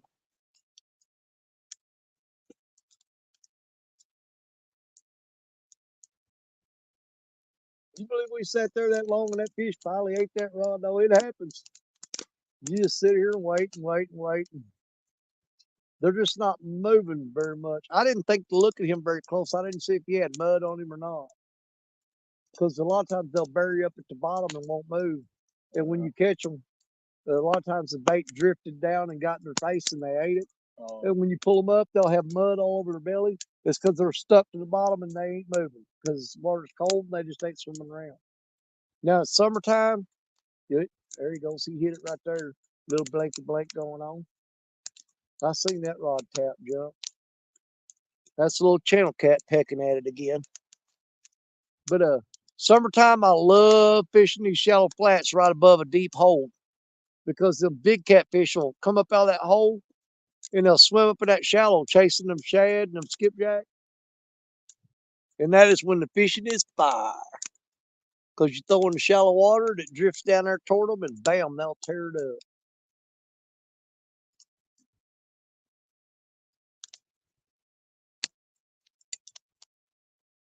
You see, I don't know if you fish with circle hooks very much, Brandon, or if you use J hooks or whatever. I use the circles. Do you? Because you see, I mean, we just sit here and let that fish eat on that rod a while ago, and that hook got him. I had plenty of time to get over there, pick it up. He was on there. You know, if that circle hook finds the right spot and gets buried up in there, that fish ain't coming off there. You got plenty of time to get to that rod. Don't break your neck. If you get there and he's gone, he wasn't hooked very good anyway. You're probably going to lose it.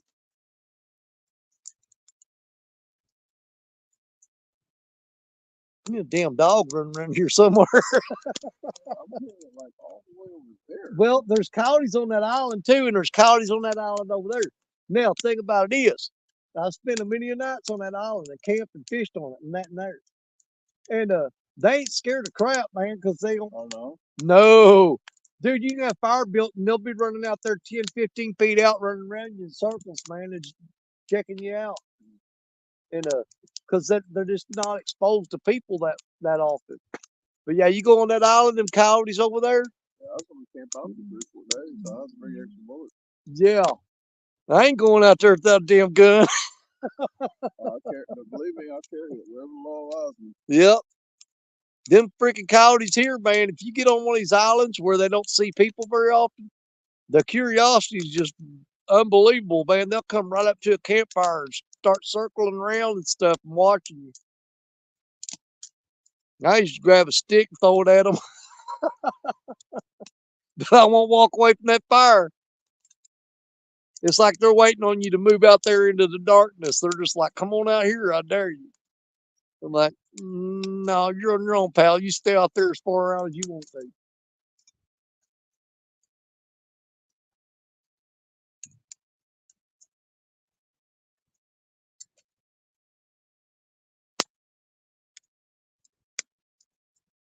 We're just waiting on a big one to show up. As close as them lines. Yeah, he's back that way. He's probably chasing that damn cat that's up on Levee a while ago. I come here, there's a black and gray cat running along Levee, and that dog's probably after it. They just want petting, Danny. Well, I ain't petting their asses. Forget that. I ain't petting no dang coyote. Them things are vicious. Ain't nothing but a damn miniature wolf. That's all it is. This is a downsized wolf, is all it is. Try feeding them a milk bone. Jody, I am not encouraging them things to get any more closer to me than I want them to be. They get close enough already. I don't need them getting any closer.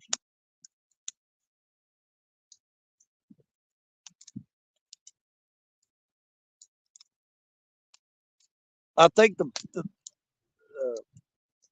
I remember one night me and Stacia were camping on the St. Francis River and we was in a tent. It was back before we got our camper. And we went down to St. Francis River, which is way west of here. And we set up a tent on the riverbank. And I had fire built up, but you know, as the night went on and we got ready to go to sleep, we went and got in our sleeping bags, but the fire died down to nothing. And something started pushing on the side of the tent. And I turned on a little light and I watched it. I seen it was pushing in the tent like that and go along and it push in on it. And Stacia got scared and she didn't know what it was. Said something's outside that's pushing on the tent, sniffing around there. And I said, well, when he pushes in on it again, you know it's his nose pushing her. When he pushes on again, I'm gonna punch him right in the snot locker. And that tent pushed in. And I punched the living hell out of it. And it was a skunk. We had to throw that tent away, man. He turned and just doused that tent, man.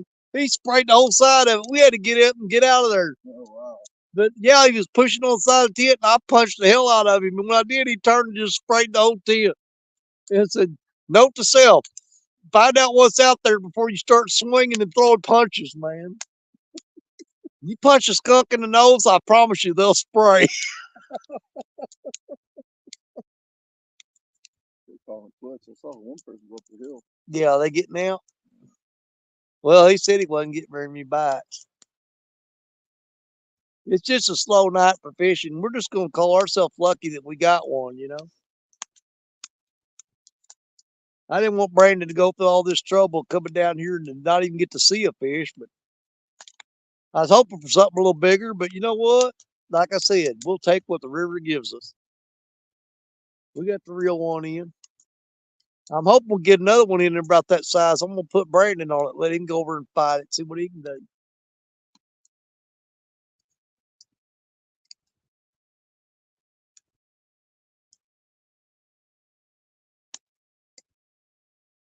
But right now, this time of year, what we need to do is, it's going to get warm eventually. It's just not going to do it right now.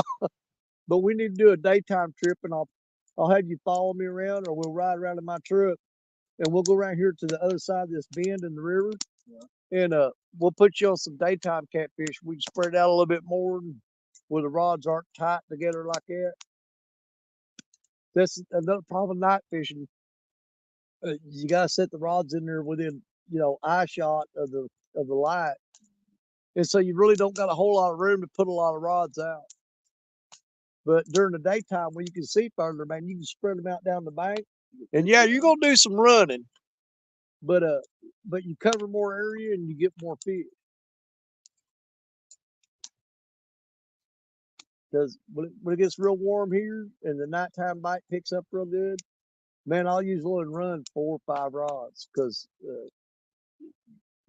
that'll keep you busy right there. They'll just flat smoke them. And there's been times I've tripled up on them like that. Had 3 rods going off at the same time and thought it was one fish, wrapped them up, and come to find out I had 3 fish on at the same time. But I'd always say, oh, he's wrapped me up. And you start reeling in, you get that fish in, and you look, and the rods are still jerking. You reel that up, and the other rod's still jerking. You're like, reel that up, now get 3 of them.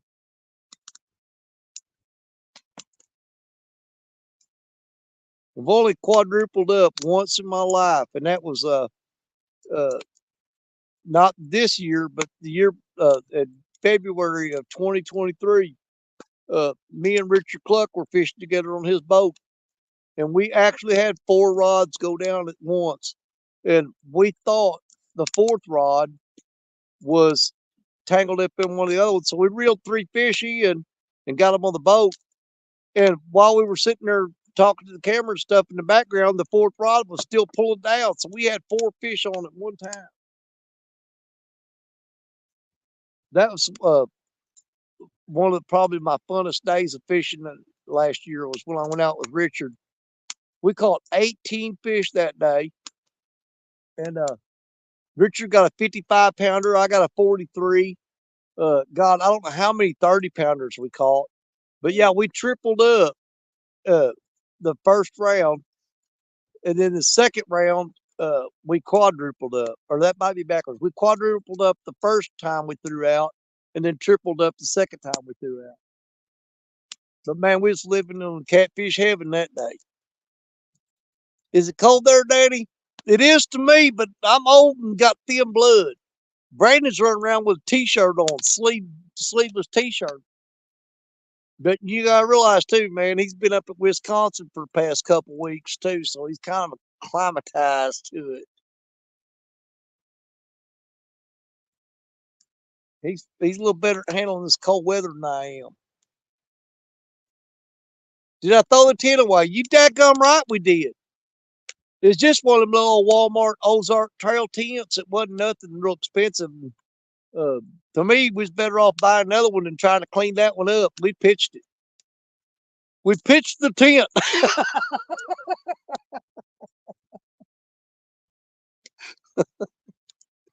I actually burned it in the barrel out back. Put in the barrel, lit it on fire, sprayed some charcoal lighter fluid on it, and threw a match in there and let her burn. Eddie Groves, how's it going, buddy? We've caught 1 cotton picking fish tonight. We got a channel cat that's 5 pounds something. He's 5+ pounds.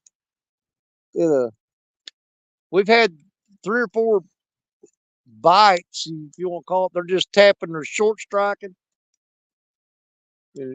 pecking at the rods.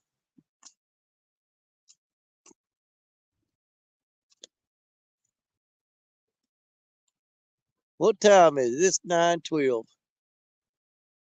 I say we give it till 10 o'clock, Brandon. What do you say? All right. We're gonna give it till it's 9:12 my time here. We're gonna give it till 10. We'll stay up to 2 so we can set the clock. He's gonna stay up till 2 o'clock.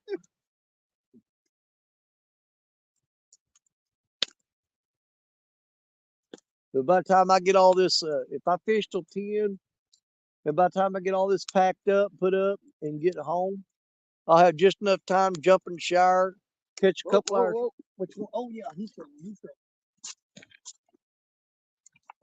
That's pretty good.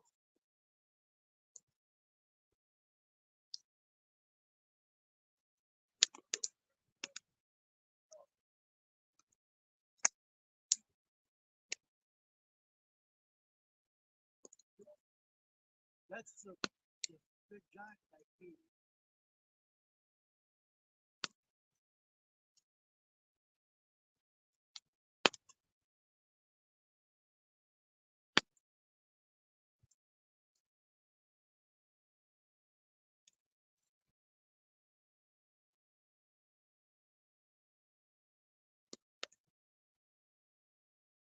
Sit.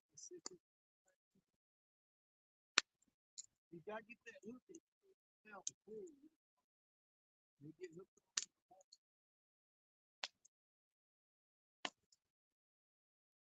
That's on the biggest bait we got out too. That's a big skipjack head. Bam. Oh, boy, I hate it when they do that. Yeah, that was on that. Oh, if you guys saw or not, it was on that rod right there, that white one. But he flat bent the crap out of it. But that's the one we got we got a giant skipjack head with half the body section on it. That's actually the rod that's got the biggest bait out right now. So he grabbed that, man, and he bent that rod down. I'm pretty sure he just had to hold the body of that bait and didn't have a hold of the head. But we're going to let it sit, see if he comes back and picks it back up. Super Bob, if I may ask, where are we at fishing? We are on the Mississippi River, and we're actually right at the edge. We're over the levee from the town of New Madrid, Missouri, New Madrid. And we're actually fishing right here in the city limits of New Madrid. You go to the town, you drive along the levee there, and you can look at the river. Well, when you look down there, you'll see us sitting here.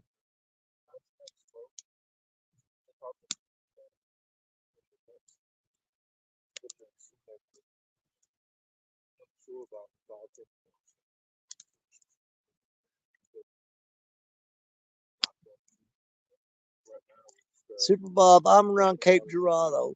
I'm gonna be coming up that way soon, Bob. I'll probably fish. I know if you're around Cape, you fish the diversion channel up there. Um, I'm planning on going up there sometime here real soon. My favorite place to fish around Cape is Trail of Tears State Park, and I know you know where I'm talking about. Me and Jerry Parker fished that quite a bit.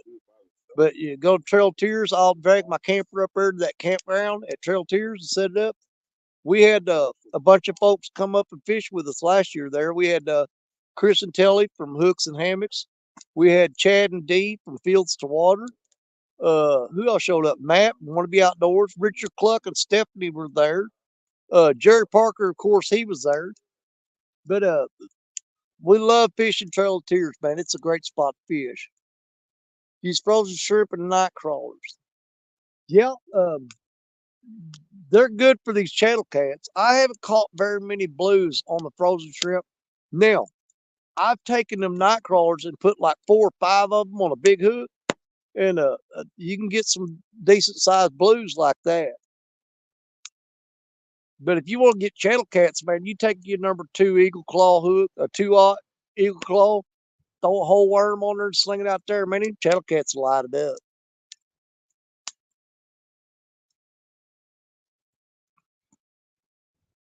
Let's see. Dogging outdoors, I think Mississippi. I'm on the Mississippi River. Don B, what's going on, Don? That's one of my fellow Mississippi River buddies right there. Don lives south of me about 2 hours. He lives in Memphis, Tennessee, which is about 2 hours from me. I've got to. We've got some plans coming up. I won't wait till it warms up. Uh, we got a bunch of people coming up that's going to fish with us. Don V is going to come up.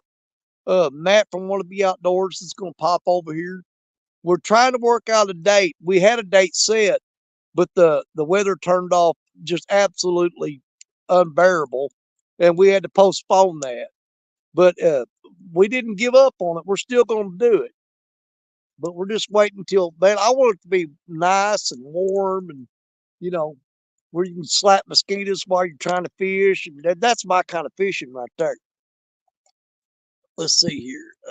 Superball. Yes, I know them spots. Also, check out Old Honker's Boat Dock. It's a conservation area by the gambling boat. Awesome chatting with you on chat. On watch the poll. Yeah. I haven't fished that spot by the by the by the casino. Is that what you're talking about? Yeah. Um, I got a couple buddies that's fished there. I haven't tried that spot out yet. Blue Ridge Models, hello from Virginia. Well, welcome in. Good to see you. I stay 20 miles from Don or from Memphis. Yeah. Okay. Yeah, Brandon's saying he stays down there around Nesbit, Mississippi. So that ain't far from you, Don. About what, about 20 miles? 20 miles. Yeah.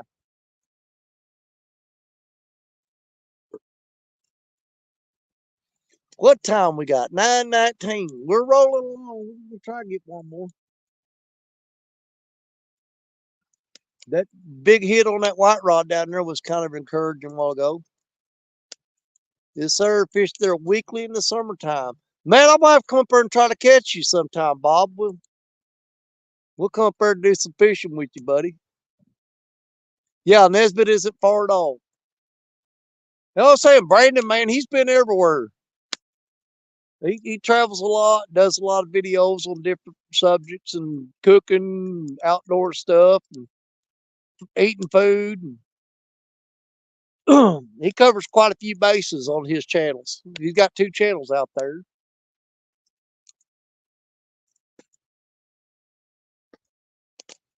But I was fortunate enough to run across Brandon down here in this very spot that we're sitting right now.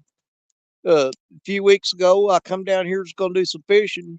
The fishing sucked. The river was up. There was all kinds of trash floating down it. But Brandon was here, set up a table, and he had a cast iron pot and a skillet and stuff, and he was cooking chili and shrimp and stuff. So I wasn't going nowhere. I stayed here and ate, man, and it was good too. You can actually see the video of that on his channel on Outdoors Unsupervised. He put it out the 4th of this month. That video was put out of where he cooked that chili here on the bank and cooked that shrimp up. You know, I'm gonna tell you something. That was a great day right there. Fishing wasn't so good, but I was definitely glad that I did come down here at that time because I got to meet a great guy and he cooked up a great meal for me. You know, we're gonna do quite a few more fishing trips together. We'll get some stuff worked out. I'm just wanting this weather to warm up. I just don't like fishing this cold crap, especially at night. A couple weeks ago, probably. Good. Oh yeah, a couple more weeks from now, man, it's gonna be fire. We're gonna be doing good here. Yeah, Curtis coming here and said 98 likes. All right. Well, can we break 100? I don't know. We'll see. Yep. Yeah, he's got pet chicken. Now, Luna, you don't have Luna no more, right? No, I moved like two months later, and my ex She got the 180 chickens that came with it. Went with the Oh house. yeah. What was the house and the fox got them all. So, Oh Lord. But he still got his chicken Paula. If you guys check out Brandon's channel, Outdoors Unsupervised, you get to meet his pet chicken. Yeah, that chicken sleeps in the house with him and we everything. got a And buffet right here. okay, here you go. I don't know if they can Buffet see that or up there. not. Let's see if I can get it where you can see it. I don't know with the glare. There you go. That's Paula the chicken right there. There's Paula. That's his pet chicken. He's got her dinner all set up there for her. She sleeps under her blanket. But you guys check out his channel, man, and you can see Paula in there. We hit 100. All right. Girl Margaret, you're roughly 8 hours from me. Hey, Skeeter, what's going on? Nathan Pipkin in here. Hey, Danny, do you know who the boys were who found the cast net at the dam bank? I know whose net that was. I don't know their names. I just met them today. But if you scroll back through my chat, yeah, let's go back there earlier on, and you can find them in there.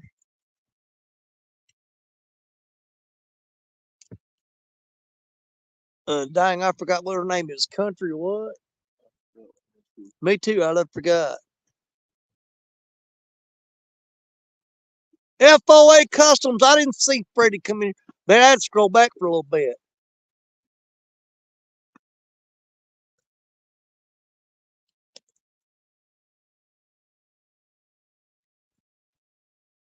Yeah, but they was right down there. They just left probably about 20 minutes ago? Yeah, they was down there fishing downstream of me. They left about 20 minutes ago. They packed up and left because the fish weren't biting. They said they got a couple little bites, but that was it.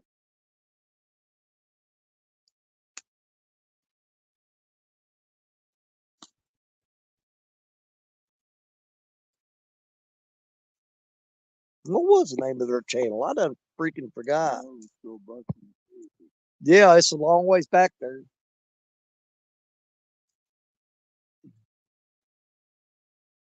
Yep, if you can just go back through there and find them. Country fishing, that's it. Just go back and find country fishing and tap on their link or look them up. Look up country fishing. And you can probably contact them. They're pretty cool guys, man. They thought that was my net and they brought it over here. And I said, no, mine's in the back of the truck. It ain't mine. Oh, look at that last rod down there. Man, it just pulled out hard. I don't know if that's a fish or if it's just got a bunch of trash just hit that rod. We're going to watch it and see. I looked up and that thing was pulling down hard. That third one kept going off here and there. I don't know if it just scratched on or what, but sometimes it'll be like a stick floating down there or a little log and it'll catch it and it'll bump the rod real hard.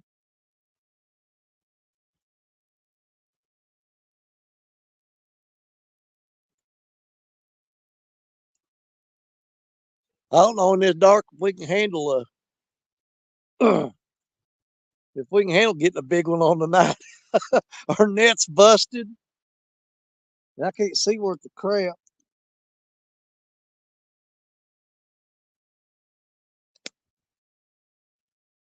What time we got? 9:26. We got about 34 more minutes, y'all. Then we're gonna wrap it up. Brandon, he's hardcore, man. He'd stay here all night. But I gotta repack all this stuff and then get it home. Like I say, get cleaned up, get some rest, and I gotta get up an hour earlier tomorrow because the clocks move up. If I want to try to make stand day, well, I'm gonna give it my best shot. But I tell you what, the way I feel right now, it ain't looking good. I probably need to sleep in and get some rest.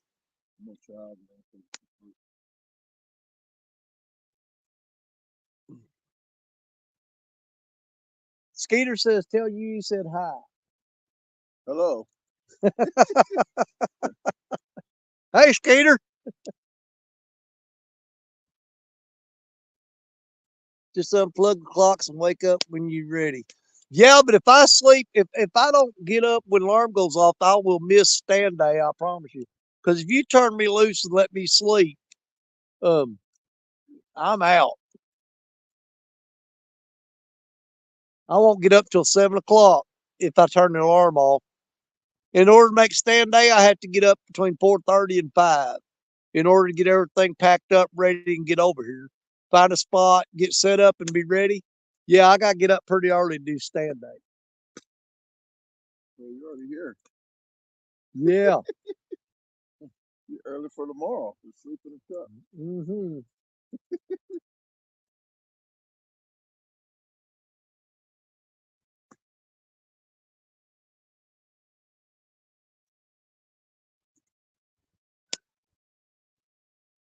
What is stand day? It's stand day.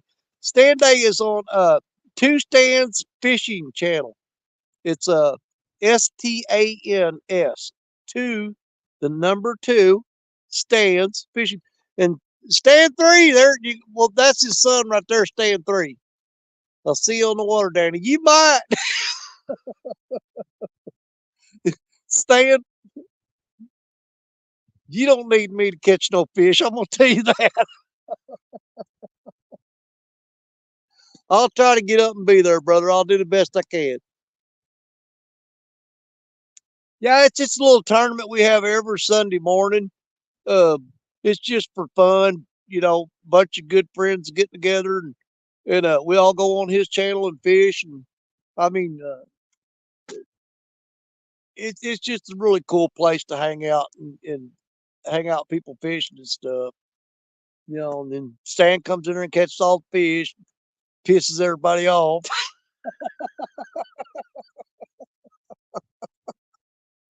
I don't think he's won it like every time this year. I don't know. He might have lost it once or twice, but generally Stand Day because it's named after his dad.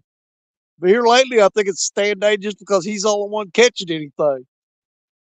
It's always Stand Day. But we love Stand two and Stand three. We love them to death.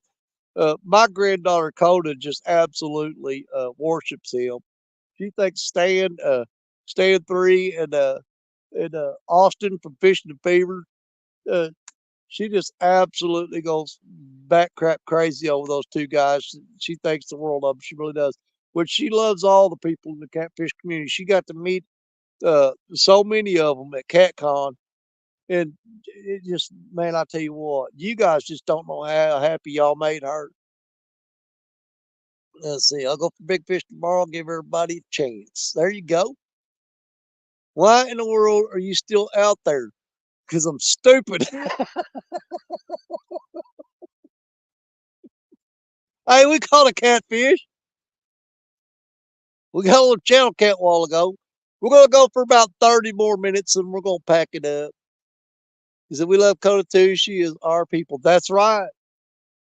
Coda. I'm gonna tell you what, that girl got a little bit crazy with it. She goes, I like CatCon more than I do Florida. And I said, I don't know about all that. I said, I do like fishing on the beach in Florida too. And she goes, well, if I got to pick between CatCon and Florida, I'm picking CatCon. I said, well, we'll see about that. Uh, Butterfly said, Coda is amazing. You're lucky grandpa. Yeah. Um, she's supposed to, she was supposed to fish with me because we don't have her this weekend. We get her next weekend. And she was supposed to fish with me next Sunday. But her dad, Stacia's son, Dakota, which she's named after, her dad's name is Dakota, and Coda's name is Coda, Koda.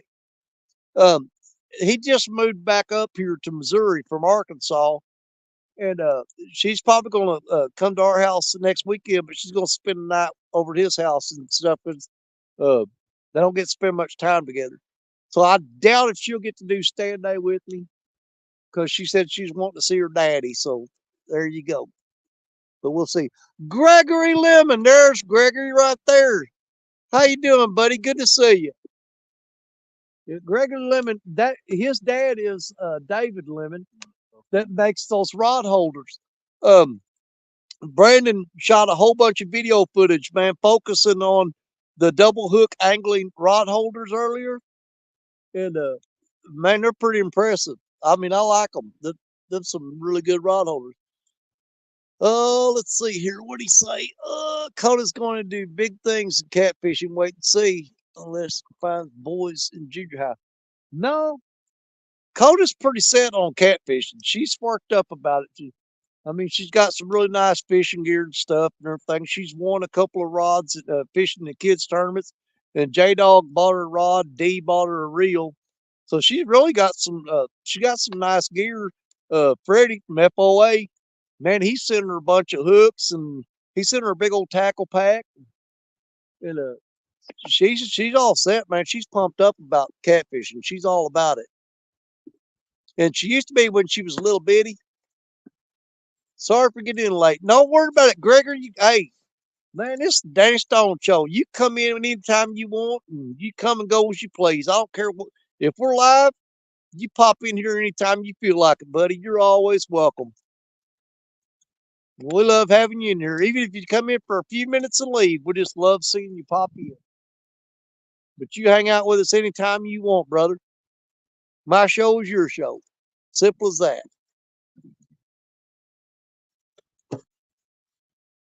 He's going back into the lunch bucket. He's looking. Man, I want some more of them pickles. Yeah. You got the rest of them. Really? I was going to jar back.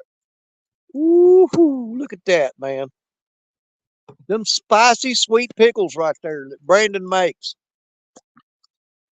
I ain't kidding you, man. These things are good. Yeah, asparagus, too. I got pickled garlic.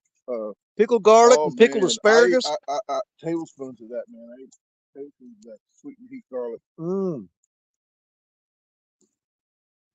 That's a good pickle right there.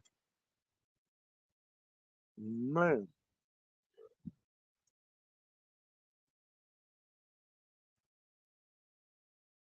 Got a little bit of heat on it and a little bit of sweet on it.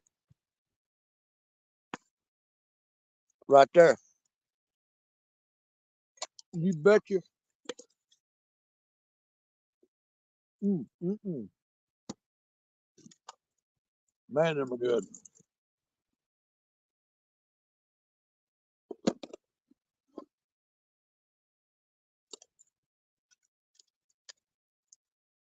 Yeah, we got pickled hot dogs. Pickled hot dogs? Yeah.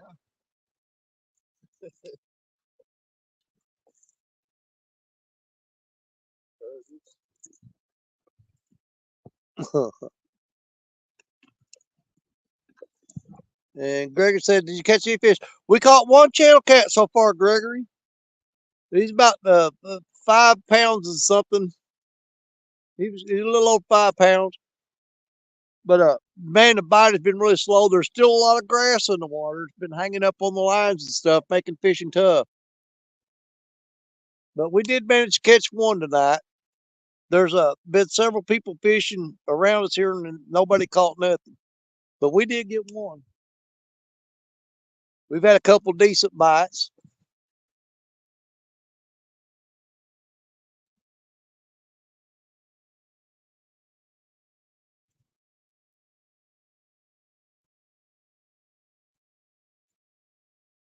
Yeah, I was thinking we was talking earlier about Don B and Matt from Want to Be Outdoors and a couple other people. We was talking about them coming up and fishing with us real soon. And I might just have old Brandon come up and set up his kitchen, man, and we'll do a big old show with Brandon here and us all fishing and everything. Him cook up something. 5.9. Yeah, thank you, Mary. He's almost a 6-pounder.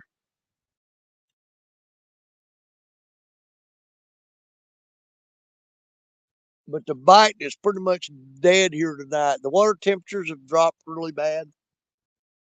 And like I said, there's grass still floating down the river because the river's still rising just a little bit. It's a slow rise, but it's coming up just enough to get trash in the water and make it really difficult to fish. So I was really happy that we managed to even get on a fish tonight. We're shooting for a few more fish and a little bit bigger, but like I said, you take what the river gives you, that's what you get. You can't make it give them fish up unless you got a stick of dynamite.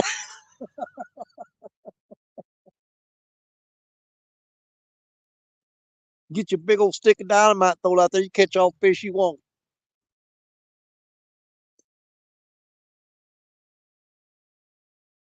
I don't guess that one's coming back.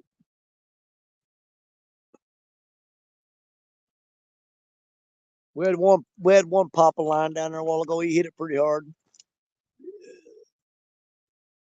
He said, "You need all the YouTubers at the cookout at CatCon a few weeks ago fish together." Yeah, boy, I tell you what, that'd be a lot of people.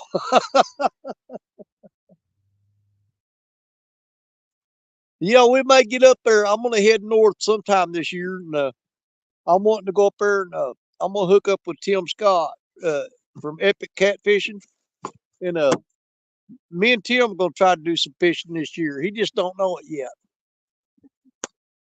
yet. Danny, you ever been hooked before? Oh my God, yes. Uh, I've had hooks go through my arm and my hand that I had to basically. One time I had one go through the palm of my hand, a hook go in there, and it was pushing the skin up on the other side. And I had to take a razor blade and cut a hole in my hand and push the hook on through, then cut it off with a pair of pliers and pull it back out. Then I had to go get a dadgum tetanus shot. I've had a hook through the bottom of my foot. That one wasn't no fun. I had to go to the doctor and get that one took out. Had your hook go up your nose on the inside. Well, you smelled under the bait to see if it was any good. You snorted on it a little too hard, didn't you? Don't be sniffing the bait that hard, man. Ooh, goodness gracious. Mm. I do need to. I would love to go fishing with Dave from Double Hook Angling.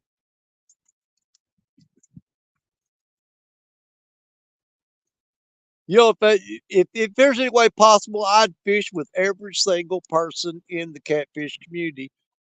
No questions asked. I mean, you can't name a single person. Uh, how many you got on the board? Country fishing. We've caught one freaking channel cat, dude. And hey, there was some guy come in here a while ago. What was his name? He said that he left his cast net over there. I said, well, if you can figure out how to get a hold of them, then you just have at it, buddy. Who was that? Oh, dadgummit. I'm scrolling back trying to see. It's back here a ways. Oh, good Lord. Man, Stan 3 made a bunch of comments in here that I missed. I think it was Super Bob, wasn't it? It might have been Super Bob.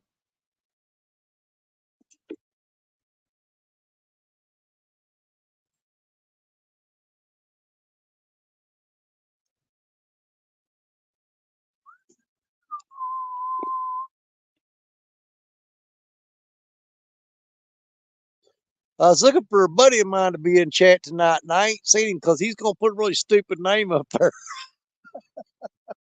I've been watching for him as best I can. Rob Fox is a country. Can you post your link? Have to get on and see you.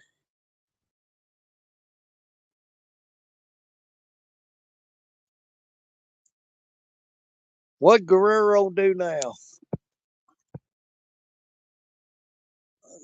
Hook in my butt cheek. You want to tell them about it? You just go right on ahead.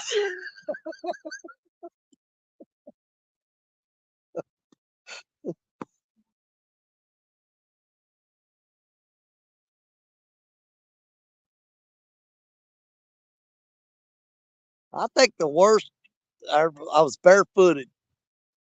That hook that went in my foot was probably the worst one because there wasn't no pulling it out. And I wound up going to the hospital and they had to go in there and cut that hook out. That was my worst one. The one through my hand, as bad as that was, it wasn't that bad. I mean, I just popped it on through my hand, cut off the barb, and pulled it out. And trust me, it wasn't fun. But that one in my foot, oh my God, that was bad. It's a big old treble hook. I stepped on it. Didn't have no shoes on.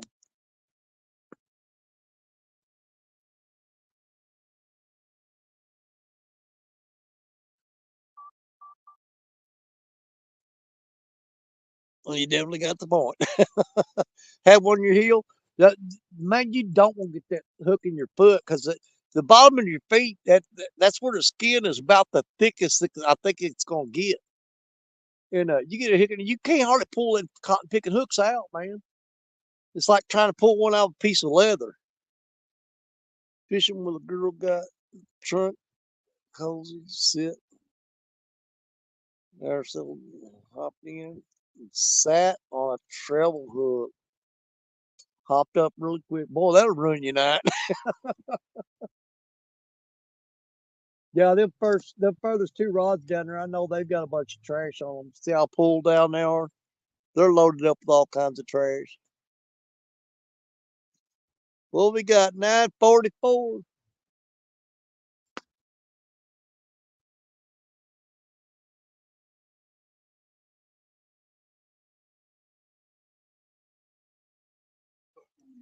Ooh. Yeah, I'm getting pretty tired now.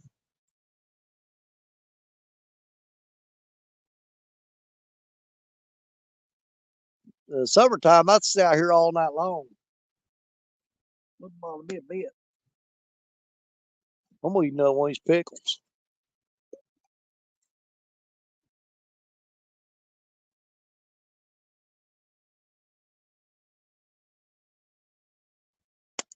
I'm gonna eat two more of these pickles. Mmm, man, I'm good.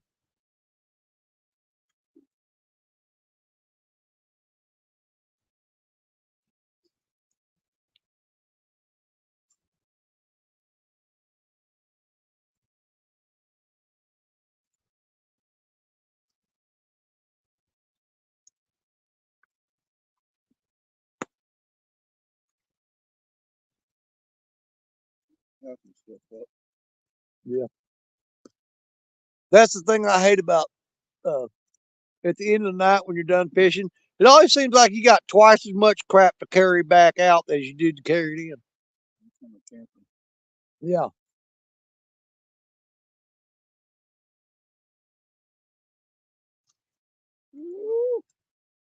Yeah, I'm getting pretty tired.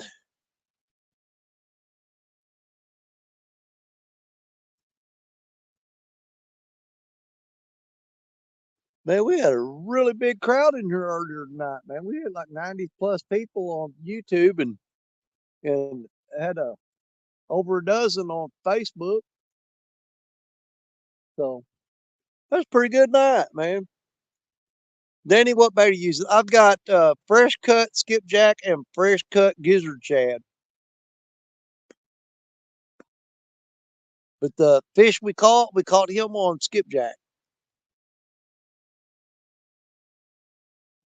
Now, I can't believe nothing hit the shad. That's all they've been eating for the past 2 months is shad. But tonight they wanted skipjack, the one that bit it.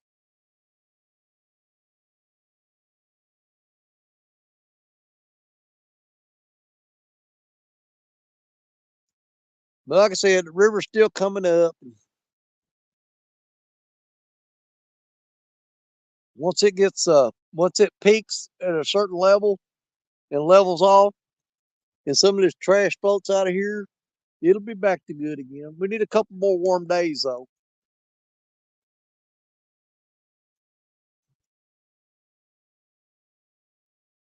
Well, nobody can't say we didn't put in work for the one fish we caught tonight, we put in the work for him. I promise you that.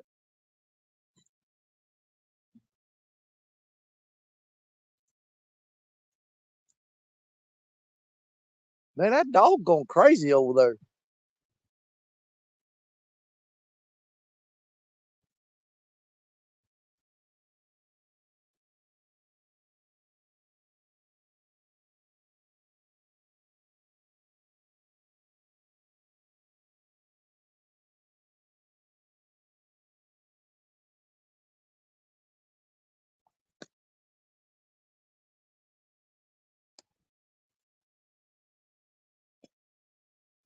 You and your dad are going fishing for crappie tomorrow morning.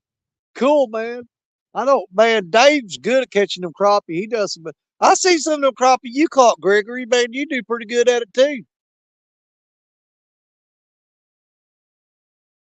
I seen a picture on Facebook you holding up a basket full of crappie the other day, man, where you tore them up.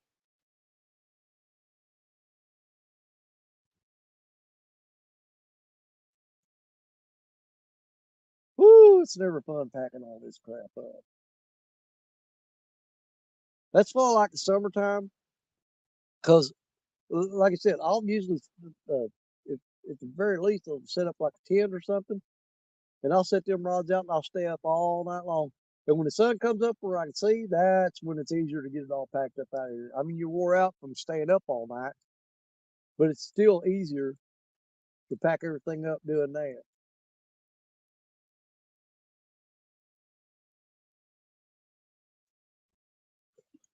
What are these boys talking about now?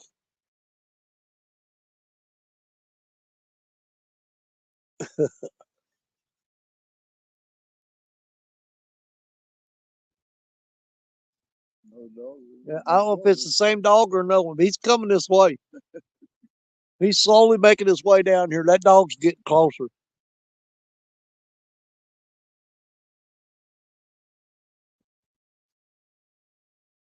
Yeah, wind's starting to pick back up too.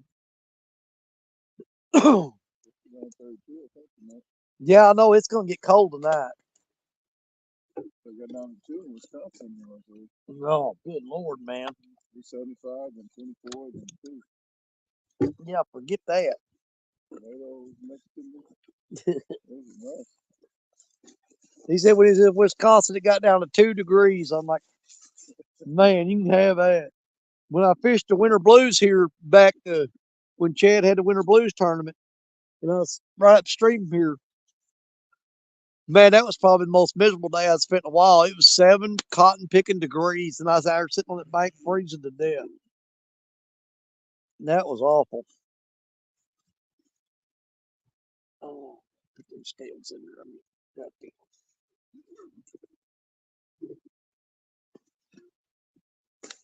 People send you some heated jackets to review. Yeah, I know it. Yeah, got me I need a company that's got a heated jacket that wants me to check it out. A heated jacket and I got some extra batteries with it. This thing works pretty good. Really? Yeah, it's pretty sleek too. Hey, it was catfishing crappie. Mark, what's going on, buddy? Hey, I'm out here fishing. We got to hang out with Outdoors Unsupervised tonight. He came down here and we set up on the bank, fished for a little bit. We caught one cotton picking channel cat, dude. Oh, what did I do? He's doing all the fishing. I'm just documenting. There's fish on Ed Evans. But we're about to wrap it up here, about 9 more minutes, and I'm gonna try to get home, get all this stuff put up. Maybe do something tomorrow. We'll see. We're gonna give it our best shot.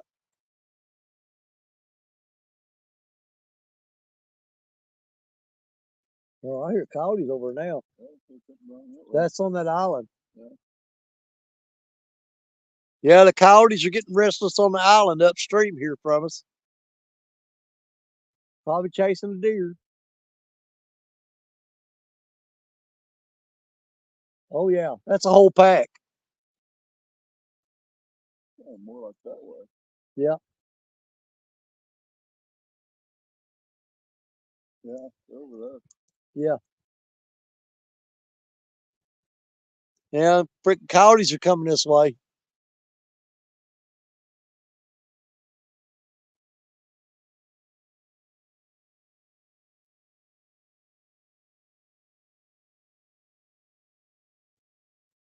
Yeah, it's pretty spooky though. Me and my cousin Austin last summer we paddled the kayaks out there and stayed on that island that night. And man, them things were all around us, and they were chasing deer past us. One deer come running down, jumped in the water, and swam out into the river to get away from them.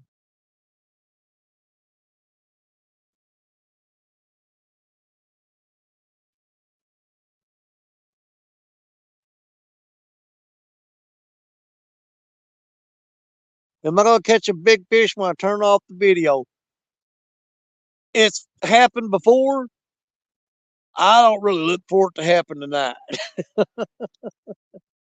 I doubt it. There's so much grass floating down this river right now. The baits are probably covered up with weeds right now. I know them last two rods down there are. They're bent over real hard, so I know they got all kinds of trash on them, and they're just a mess.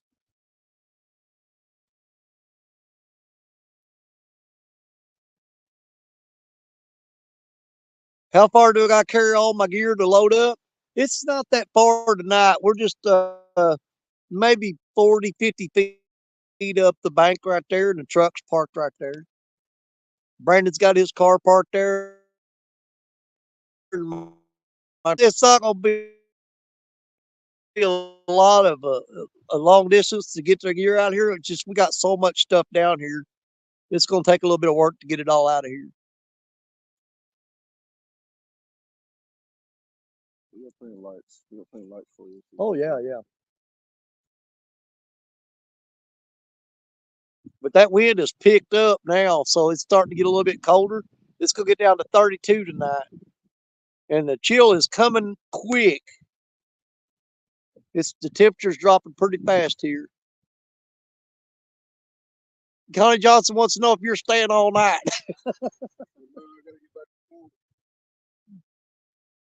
No, he's got to get home to his chicken, Paula. He's got to go take care of his pet chicken.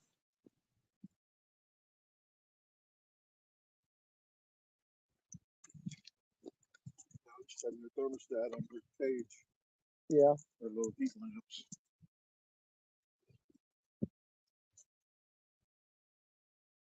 Cat bucket. Oh, a bucket still.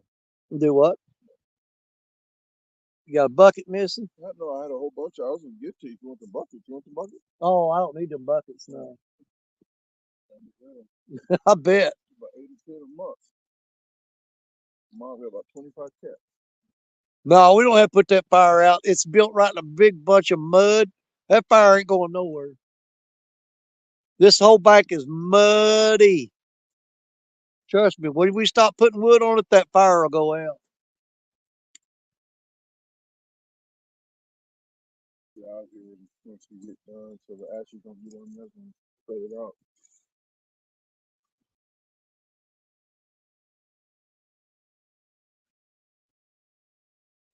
Yeah, it's so wet here, that fire ain't going nowhere. Yeah, I'm about ready to get in the truck and fire up that heater. I'm going to have it blowing on full blast on the way home for about 15 minutes till I get hot. Then I'll turn it back down. One thing I miss about bank fishing is having a fire. Yeah. Well, I mean, you can build one on your boat, but you dang sure better keep an eye on it.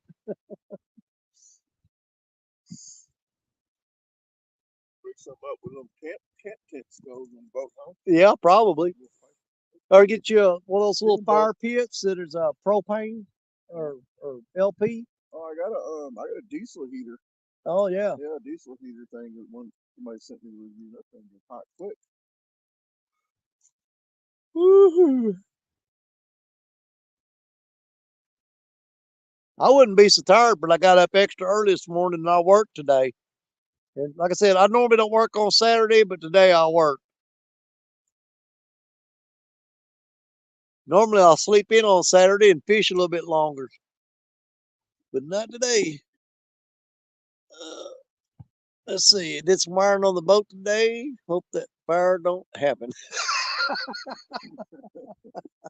I hope not either, Mark. That's a nice boat for you to be setting it on fire. Girl side trying to hit a spot. Easier walking, vehicle close proximity, although it doesn't work out that. No, not if you want to fish the way we fish, Guerrero. Uh, a lot of times, if you want to get to a good spot, you better really do some walking, climbing, crawling, and dragging stuff. It's not easy to get to the best spot sometimes.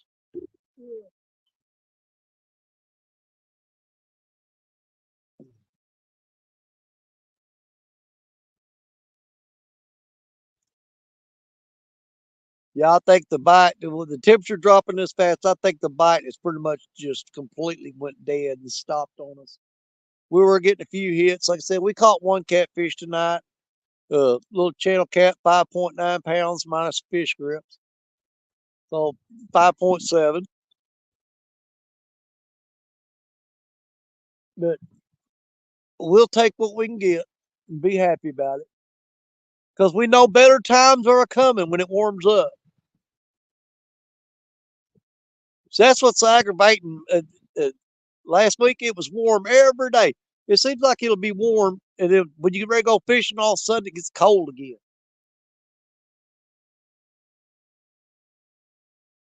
There's a few nights last week during the week that I would have been out here all night long if it wasn't for work. Because it was quite pleasant, actually. It's like 50 something degrees at night. But it ain't tonight. But we're just about ready to wrap it up. Might be the weather that the fish aren't biting. Gregory, you're 100% right, buddy. That is exactly why. We can't get a steady temperature for 2 or 3 days consistently. It keeps jumping up, down, up, down, up, down, and that just totally screws them fish up. It's either got to get cold and stay cold or get warm and stay warm. And they'll adapt to it and they'll start biting. But when it changes, just up and down, up and down, up and down, it totally screws them up.